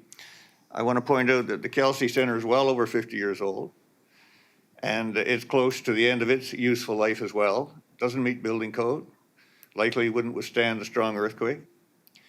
The Kelsey Center, if you looked at the documents I attached, you'll see that it has a revenue of $32,004 annually. Cost of operation, $306,331, producing a projected deficit in 2025 of $274,327. Has zero reserves. Now, if, for example, the pool pump was to break, they've got no money set aside to fix it. The village reports that they need $50,000 in 2019 to replace a roll of asphalt roof. If the roof starts to leak, they don't have any reserves to repair it or anything else. Area A, the Sayward Valley Service Area, has only 227 taxable properties. So based on property assessments in a joint service, if that was the case with the village, Area A would pay 60% of the revenue. And if we're only speaking of next year's deficit, the 2025 deficit, that would raise taxes on the average property in Area A by $725.09. And everyone knows that it's just the entrance fee to a service. The cost would have to rise dramatically over a short period of time to fund all those necessary repairs and upgrades that they identified, that 2019 assessment report. We also recognize that many people in electoral areas, like electoral area A, have left the big cities because they can't afford the cost of housing. Many are elderly, fixed incomes, can't afford adequate groceries, some of them, and never mind these large increases in taxes. At the end of the year, they just don't have that kind of money. Now, if you looked at those attached village documents, you would see that only some of the necessary capital expenditures needed to upgrade and maintain that facility are detailed there. And these repairs total $1,044,120 in 2024 dollars if you compound the inflation for each year, and that's just the partial list. Now, if those costs were added to the valley's 60% tax burden, that would increase our taxes by $2,759 per property. I mean, just ridiculous. So how many more thousands or likely millions of dollars in repairs or upgrades will now be needed? We're 6 years now after that 2019 report, 2025. Everyone knows once you join a service, virtually impossible to ever get out of it. This is a dinosaur of a structure that could end up bankrupting both the village and Area A. The village, well, I won't mention that part. But as far as borrowing millions of dollars to fix the complex, like Campbell River has done, the village already is spending $35,000 per year to service their own current debt. And the few hundred property owners in the combined village and area can't possibly afford a service of a debt of this size that would be required to keep this thing going. And then one thing that I don't know if the directors really realize is what is the village's long-term plan for this 55-year-old structure? Do they even have a plan for it? Near the end of its useful life, what do they intend to do with this thing? So I think the village needs to provide the board with an updated assessments management plan before anyone would consider investing in the Kelsey Center. There's a potential liability if the structure fails, if people get hurt, to the board. And here's one more important thing I really want to stress that you may not be aware of, that the Kelsey Center is kind of a deceptive description of what's actually in play here. 1/3 of that Kelsey Center is the village office and council chambers. Another third of it is the village's community center. Now, surely we wouldn't expect Area A to pay for their council chambers and village offices. Area A already has its own community center, which we exclusively fund. We're not going to fund the village's community center. So we got 1/3 of that entire structure left for this old pool. So when we're talking about, funding the Kelsey Center, it's not the Kelsey Center that we would even have any consideration about it. It's just this 1/3 of the building that's the pool. Do they intend to sell it to us? Do they intend to lease it to us? I don't know why we would ever want to take on an old building. What exactly is their plans? We need to know that. We need to know what their aspirations are for the building for the future. And this is why I've asked Director Mooney to make a couple of motions that she sent to Edith to discuss these things with the board. So that's my little talk on this. Anyone else wants to speak on it before we move receipt on it? Or would you like to move receipt? I guess it's best for the director's report. I'll move receipt. All right, thank you. Second. Thank you. Anything on what I said there? Saying none on receipt then, all those in favor? Thank you. I would like to make a couple of motions, if I Thank may, you. Chair. The first one would be that a subcommittee of 2 municipalities and 2 electoral areas be convened to further explore the current status of the Kelsey Center and the Village of Sayward's aspirations for its future operation and maintenance. Thank you. I'll second that. Thank you. Any discussion on that? Yeah, I'd love a little more background maybe here from staff around what exactly is going on here. So is there a proposal coming for that the Kelsey Center come under the SRD? Is that what there's a possibility here? Well, I don't have too much information other than it's just a motion at this point. So I believe the intent of it is to look at exploring the option of the village joining that service in some format. I don't know what that is, but the report would describe that. So the motion is all we have. The village. I think the intent is there's a recreation facility in the village that is owned and operated by the village only. There's a motion to explore participation of the valley into that service. That's all I have. So we'll produce a report saying, okay, here's a number of options where that could happen. And if that happens, then you have to do this, that, and the other. So I don't have anything more than So the it's motion. not some kind of regional thing that we're looking at here. We're looking Well, at. I would anticipate based on the motion that it's looking at a sub-regional service, a participation of 2. That's what the motion seems to say. And if that was, how could that happen and what things would have to happen in order for that to move forward? Thanks for the background. Appreciate it. Yeah, my intent is just to find out exactly what the village wants, what their long-term plan is before we get involved. All right, on the question then, all those in favor? That's carried. And second motion, Mr. Mooney. Thank you, Chair. I would move that a referendum be held in the Sayward Valley Service You missed Area. one little phrase there. Oh, sorry. I did. I wasn't sure when you emailed it to me which one it went with. So furthermore, if this motion should fail to pass, the one that we just made. Furthermore, we'll rephrase it. Furthermore, if the motion on a subcommittee exploring the Kelsey Center should fail to pass, that a referendum be held in the Sayward Valley Service Area of Electoral Area A to determine if those electors are willing to accept an increase in taxation to fund the Kelsey Center. Second that. And So that's it's a little bit odd that it's a conditional motion, so I'm not sure if it's being presented to the board or not. it's being presented as a condition that if they defeat the first motion, then. Yeah, so, okay, it's a little odd. It is odd. But the reason for it is, I get it. It's just, yeah, yeah, okay. in the end, you gotta get elector support to have a service in the area anyway. And Well, not always. you don't have elector support to create a new service? It's not always, I'm going to say, as clean in every instance. It depends on the participants and a number of other things. So I'm not going to contaminate it, but it is to set the expectation. It may be, I'm just going to say that. I'm not hinting at anything else, but in certain instances, depending on the number of participants in the service and the potential of them joining, that it isn't always going to be guaranteed a referendum. Well, in this particular. So, and that's the point of the report coming forward, to give those details on the different circumstances if they exist.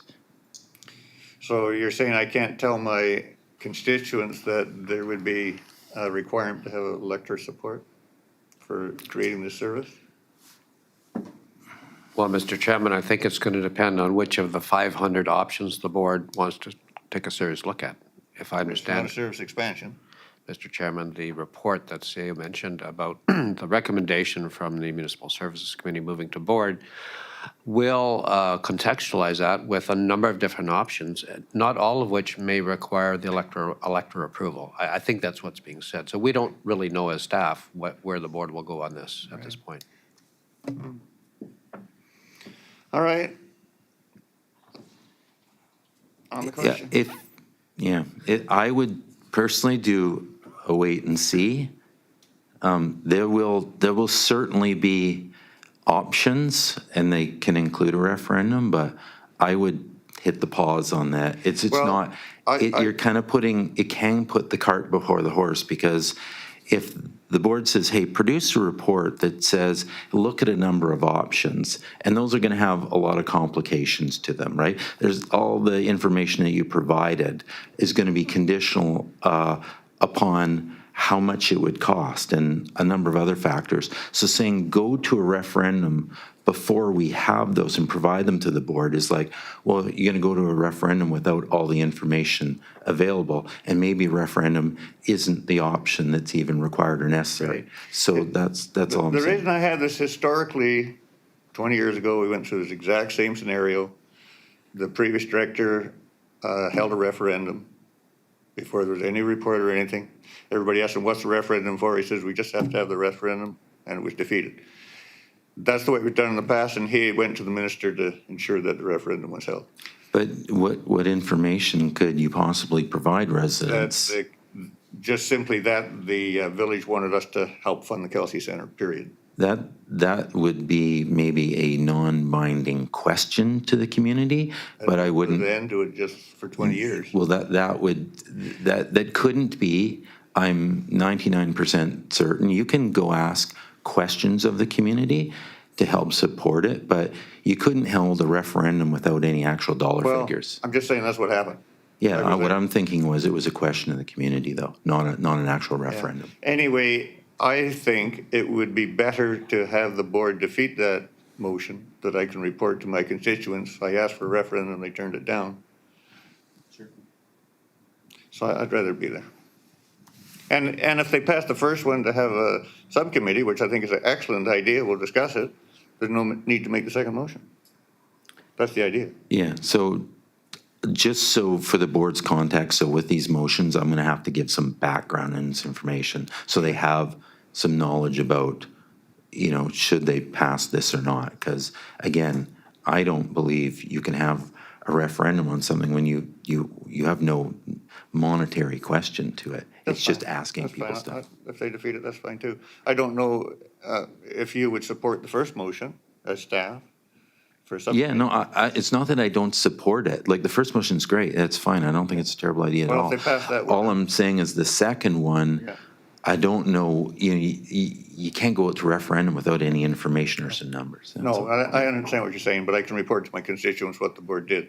That's Okay, I guess I'm hoping then the board passes the first one and the second one's a moot point. Exactly. It Yeah. won't make the second one if they pass the first. You can point that out to them. Thank you. Okay, on the motion, all those in favor? That's carried. Thank you very much. All right, let's move along here.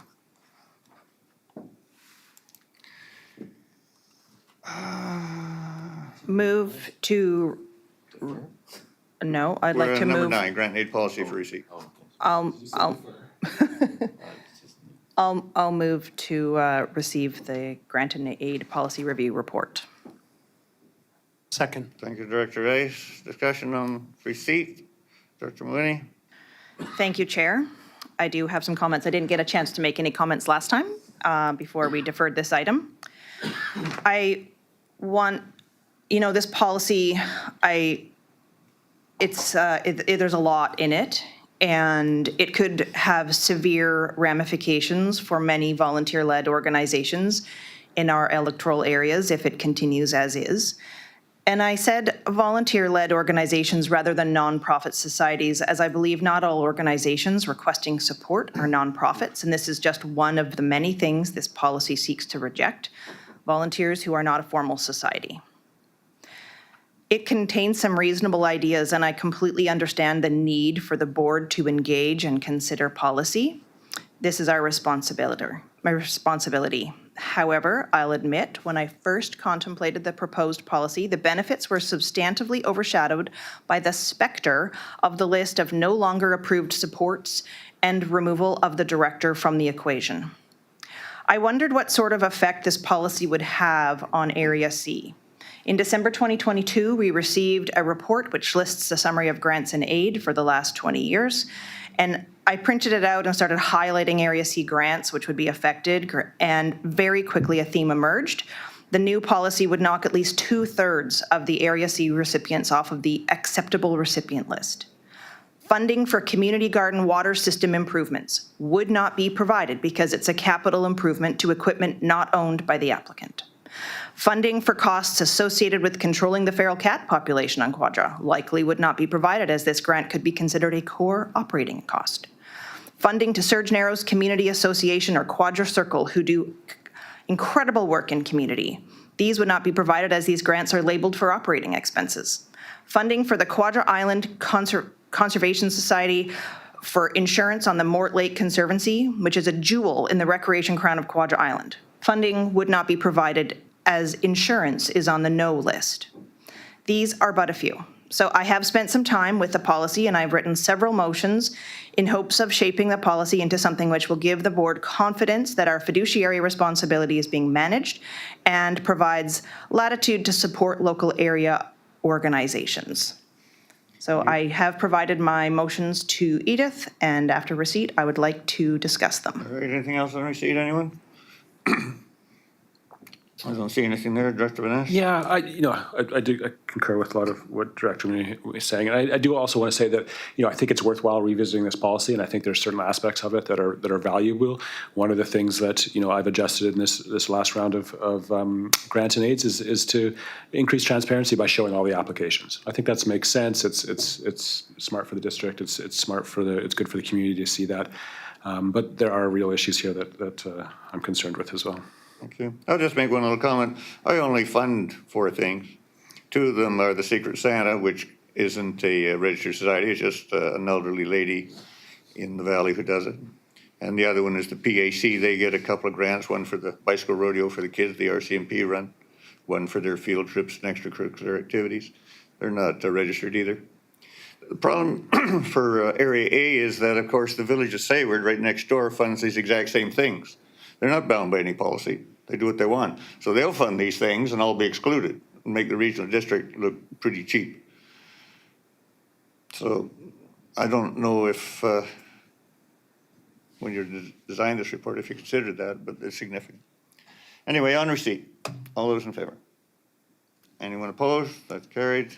Director Mooney had a subsequent. I do have a few subsequents. My first motion is that in number 1, general, in the grant and aid policy, move to include the words of over $1,000, so it will read financial assistance of over $1,000 will need to be considered for registered nonprofit organizations.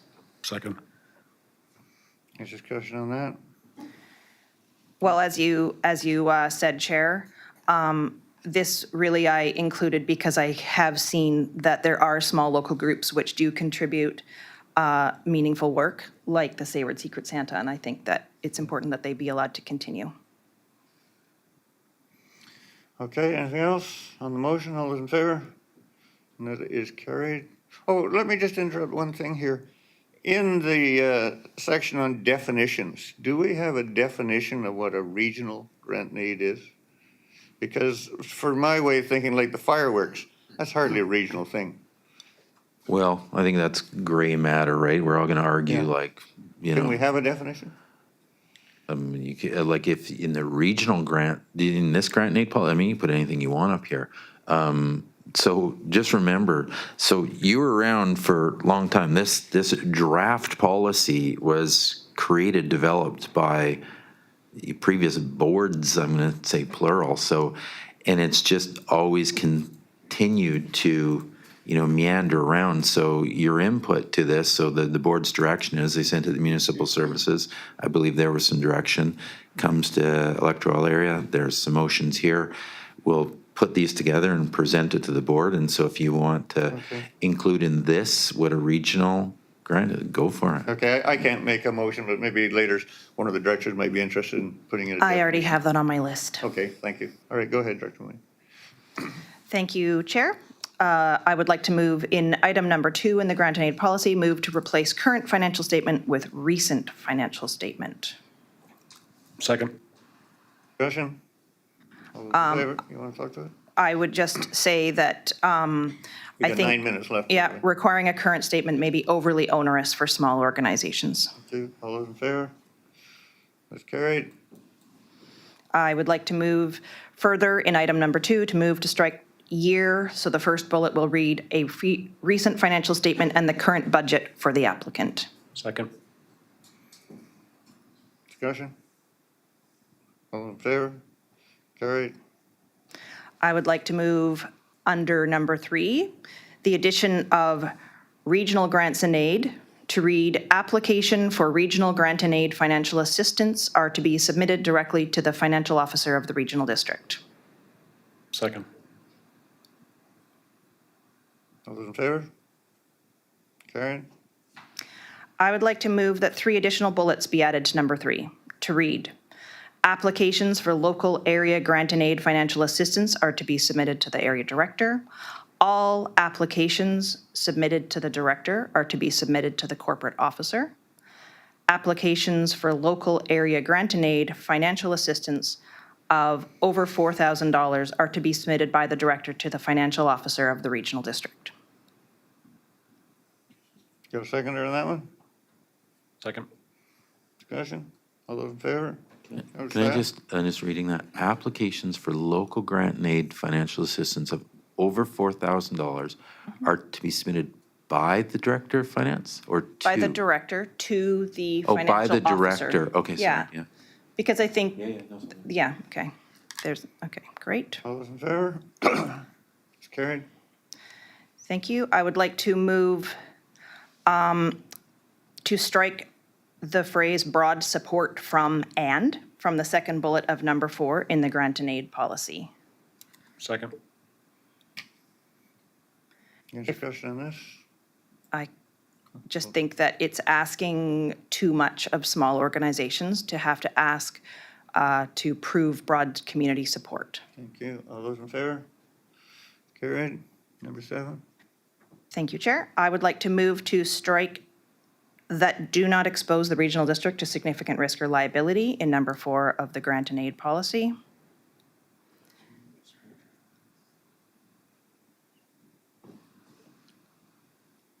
I'll second that, but I do question why. You okay? Go ahead.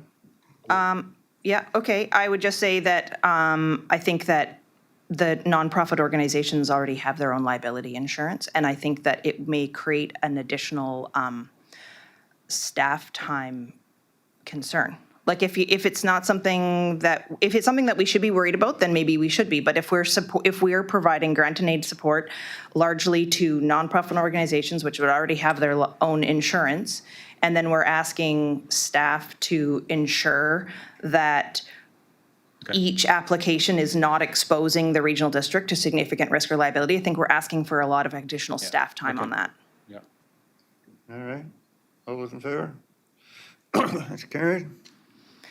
I would like to move to add a bullet to number 4, which reads regional grants and aid which do not exceed $9,000 and local area grants and aid which do not exceed $5,000.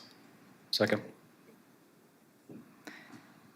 And if I can just say that that's really because the number 4 bullet is that the board will give preference to funding requests. And I think that those numbers were, the local area grants and aid number came from the previous, from the policy as is.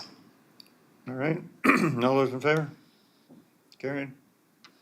I would like to move under 5, to move to strike the word require and replace it with request, and further edit number 5 to read, the board may request of any organization for which financial assistance of over $4,000 has been awarded on a regular basis of 4 years or more to provide a written explanation of its efforts to achieve sustainable funding. Second. Want to speak to it? All those in favor? I think it's pretty clear, but Okay. That's carried.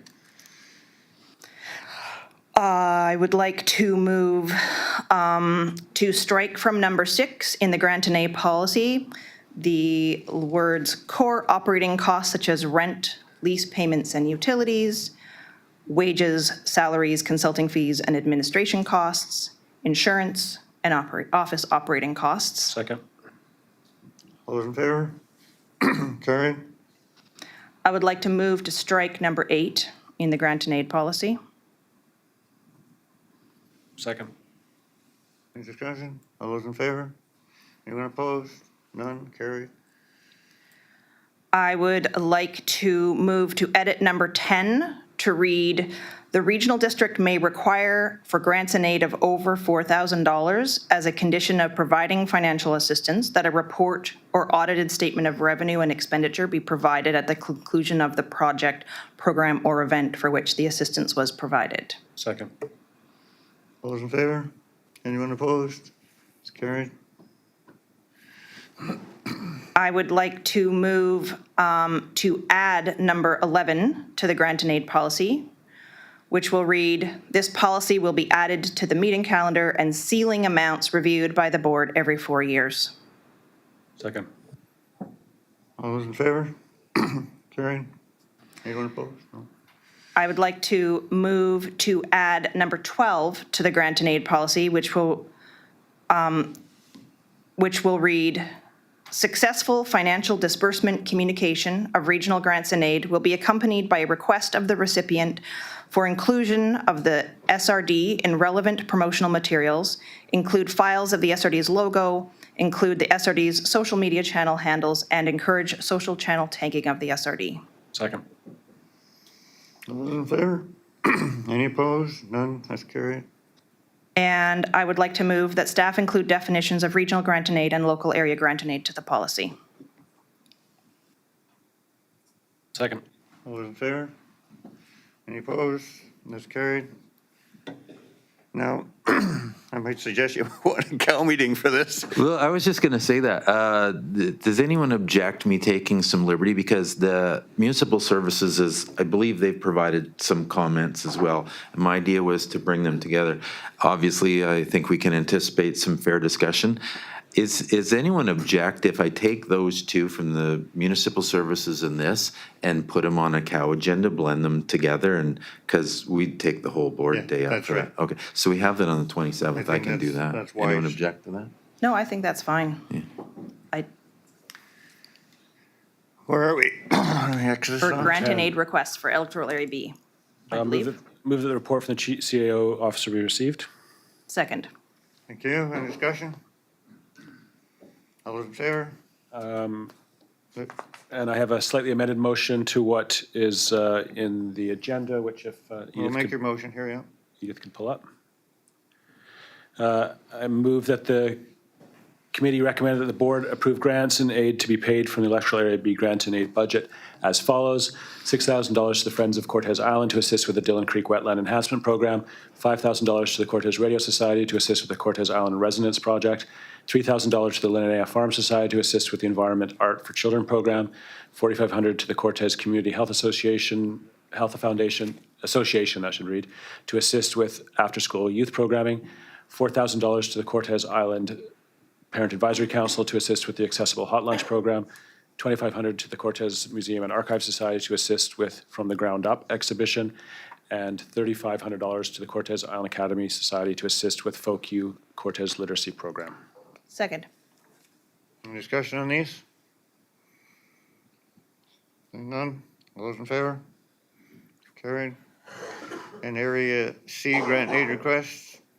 Move receipt of the report. Move receipt of the report. Second. Thank you. Mr. Rice. All those in, or discussion? None? All those no. in favor? Carried. I would move that the committee recommend that the board approves grants and aid to be paid from the Electoral Area C grant and aid budget as follows: $2,301 to the Quadra Island Climate Action Network Society to assist with 2025 insurance costs, and $3,760 to the Surge Narrows Community Association to assist with 2025 insurance costs. Second. Discussion? All those in favor? That's unanimous. That's carried. Number 12, request for economic development funding, Quadra Island Chamber of Commerce for receipt. Move receipt. Second. Discussion? All those in favor? Carried. Motion? I would move that the committee recommend that the board approve an economic development grant for the Quadra Island Chamber of Commerce in the amount of $1,200 to assist with costs associated with the development of a tourism survey for Quadra Island to be paid from the Electoral Area C Economic Development Service budget. Second. Discussion? All those in favor?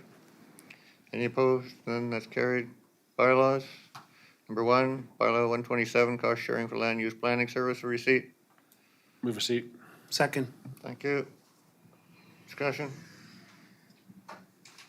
All those in favor? Carried. Number 2, bylaw 573, electoral receipt parkland designation for receipt. There was an option there on the, Leaves it on, there's some options for the committee to consider, number one. Oh, there were for motions here? Yes. We'll go back after we do this one. Can we do that? If you like. Okay, thanks. We got this one on the floor now. There's an option in the report. There's two options. For number 1, all right, we'll go back and look at those options. Did anyone make a motion on number 1 or want to make a motion for the options there? Just a question before we make the motion. When I was reading through the report, this was something that was tried and it hasn't worked. So what was the reason that it was brought forward in the first place in 2013? I wasn't here, so. Well, Mr. Chairman, it's my opinion that the initiative to look at this came forward from the director from Area A, who didn't feel it was appropriate to be included in the cost sharing for projects for which they were not involved. So for example, official community plans or other neighborhood plans, that kind of thing. That's my understanding anyways. Right, I convinced the board that this was a good idea, but inspector and municipalities wouldn't sign it, so it's a dead item. Okay, I'll move option B then. I'll second that. All in favor? That's carried. All right, now number 2. Bylaw 573, electoral receipt park designation for receipt. Move receipt. Second. Discussion? All those in favor? It's carried. Motion, please.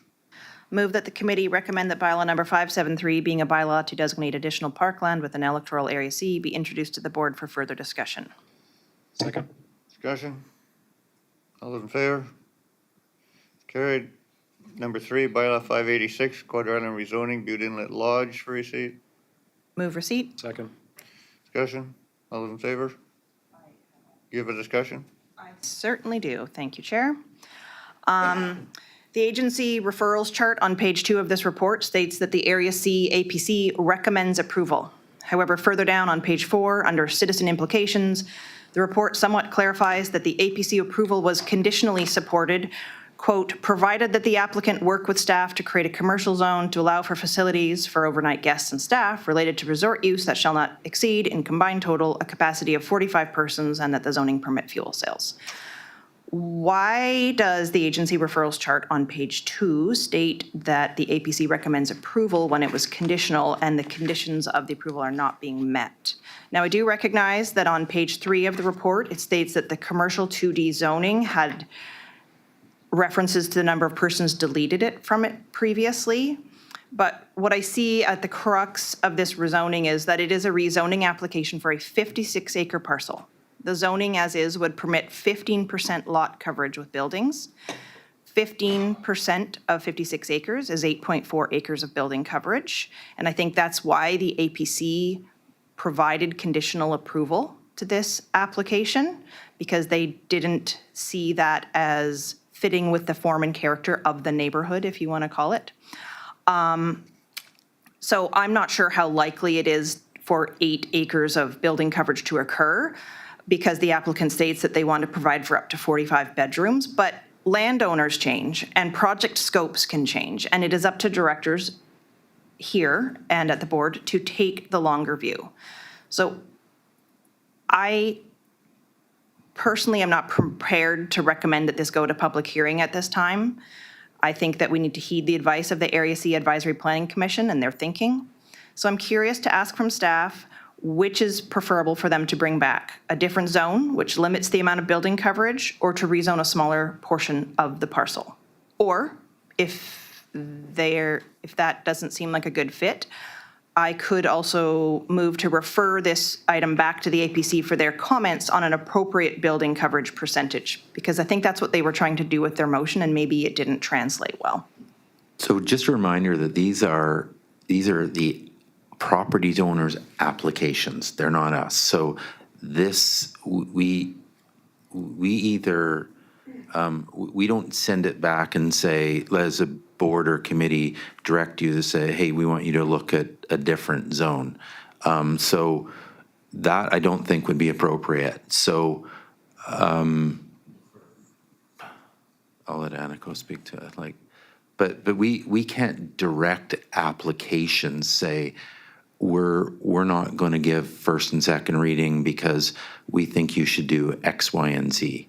APCs provide recommendations. A public hearing is to provide input from the community based on the landowner application, but it's their application, not ours. If it isn't accepted, adopted by the community or the board, that's fine, but it is their application. If I may, Chair, just before Aniko responds, I observed that APC meeting, and there was quite a conversation between the applicants and staff and the APC. It was an extensive three-way conversation, and it seemed to me that the motion that the APC put forward was for a zone which fit the requests of the applicant, and that at the time it seemed like that was thought that the staff also agreed with it. So I was a little surprised to see and in fact I recall hearing staff say something like, we create new zones all the time that are very specific to applications. So maybe the applicant wasn't interested in changing that, or maybe there's something else that Aniko can provide for context. Thank you through the chair.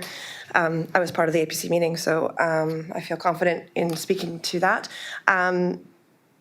Direction of staff was that the conversation at the table was inappropriate by the APC. I think there was a misunderstanding at with respect to the APC's concerns and how that may be reflected in a zone. The conversation at the table was that we can't zone for number of persons. It doesn't work that way. That's why, we're trying to remove those from our zoning bylaw. And this zone particularly had that removed a number of years ago. With respect to lot coverage, zoning for the number of people is not going to have any effect on potential lot coverage. I didn't hear that as a conversation during that lengthy meeting. Receipt. Yeah. And, APCs don't provide conditional approvals. So, support was provided at that table. There was some discussion with respect to limiting the number of people. And I don't think it was more to do with lot coverage, or less to do with lot coverage, but potentially more to do with, maybe potentially increased traffic or those sorts of things. But certainly there's no way for a zoning bylaw to implement the number of persons. There's no way to enforce the number of persons on a daily basis. And it's the will of the applicant to proceed as is. This is a very large parcel of land.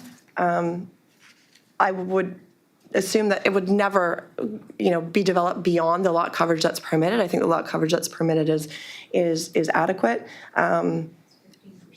And, we can't change the zone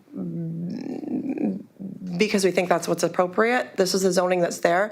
This is bringing this, I think that the point that might be being missed here is that this is to bring an existing use into compliance. We've had no issues to date with respect to enforcement. There's been no concerns from the community to date. And I think that, perhaps we bring this forward to the greater community who may or may not be affected by the application before them. But certainly planning staff will not be bringing something forward as an amendment to the zone. We're on receipt. Okay, well, I appreciate that context, and if this is the will of the applicant, then I suppose we should move forward and hear what the community has to say. Thank you. Anything further? Seeing none. I was just going to say, you could also defer this decision, which allows the applicant a couple of weeks to consider changing their application too. It doesn't sound like they're interested in it because they were at the APC meeting and clearly staff have been in conversation with them since then. So if that's their will, then that's fine. So following receipt, I will make the motion, Chair. Thank you. All those in favor of receipt? That's carried. Director. I would move that bylaw number 586 Butte Inlet Lodge be forwarded to the board for first and second readings and the scheduling of a public hearing. Second. All those in favor? That's carried. Okay, correspondence, Black Creek Oyster Bay Water System for receipt. Move receipt. Second. Any discussion on that one? Just a quick item. So this was an item that was just at the Black Creek Oyster Bay on Monday's meeting, and quite a significant increase in terms of the cost development charges. And this was well discussed at the board meeting, and, we always run the risk that we alienate the developers. But again, if you heard some of the comments, it is challenging for electoral areas where we don't have any revenue streams to work on infrastructure. How do we get it in place? So hopefully staff can take a look at this when they're developing the further report for Area D. Thank you. Anything further? On receipt then, all those in favor? That's carried. And Director's Report, Extra Transportation Grant Funds, Director Ritz. I'd like to move receipt that the October 29, 2024 report regarding active transportation grants be received. Second. And again, just a quick comment. The only reason that I asked to put this on the agenda is that we have the Master Parks planning coming up soon, hopefully next year. And this is something that is still very much on the mind of the community, and active transportation, particularly the trail systems. I'm hoping that we can see some movement on that in terms of our Parks Master Plan. Thank you. Oh, okay. All righty. Can I just provide, Mr. Chairman, just one point of clarity? So we have just applied for your active transportation planning grant, and if successful, that would support a future application for the infrastructure portion. So we are on track. On receipt then, all those in favor? That's carried. No new business? Oh, no I had an item of new business, Chair. Did you? Didn't we include it number 8 or not? I had my own, I made two I amendments. forgot. May I? You may. Okay. I'll start my new business by making a motion. Whereas the SRD Board has received hundreds of items of correspondence from concerned Area C residents regarding Area C being added to the Strathcona Gardens service through a service expansion. And whereas an identified SRD strategic priority is to proactively communicate and engage with our communities, I move that an Area C referendum be held regarding Area C joining the Strathcona Gardens service through service expansion or other means prior to consideration of such a motion by the SRD Board, and that the referendum is funded through the Area C feasibility service. Second. So again, the same challenges that I explained earlier there is you can't go to referendum without any information. So if the motion passes, you know, I'm going to advise the board that this is the cart before the horse. Chair, if I may, I'm really happy to get the cart visible. And regardless of whether it's before the horse or after the horse, I think that judging by the report that we saw earlier today on regional recreation and the comments of our CAO, that there is a further report that is being prepared on inclusion of Area C. I think that it's really important to the board to recognize that we have received hundreds of pieces of communication and that we do have a strategic priority of proactively engaging with our communities. So whether the referendum comes after we've received the financial contribution requests, that's fine with me. It doesn't have to come, we don't have to have a referendum in December. But before the board considers adding Area C to through service expansion or other means to the garden service, I believe it is incredibly important for the community of Area C to have their voices heard. And I don't know what they're going to say. I can only reflect on what we've received to date. And perhaps there will be broad support within the community that they do want to support Strathcona Garden Service. But that's not for me to decide, and it's for the community to decide.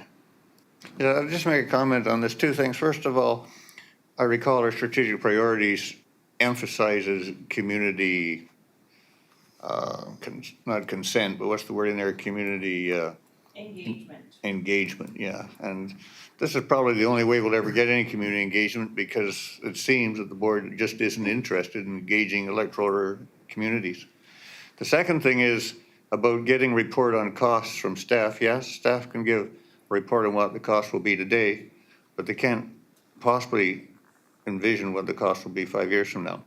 And once you join a service, you never get out, and costs can escalate beyond your wildest imagination. And everybody knows that. Just to remind the chair and the directors that our financial plan is a 5-year financial plan, though. Yeah, yeah, but capital expenses are unforeseen sometimes. Okay, anything further on the motion? All those in favor? That is unanimous. No addendums, no closed session. We're ready for termination. Terminate. Second. Thank you. All in favor? And that's carried.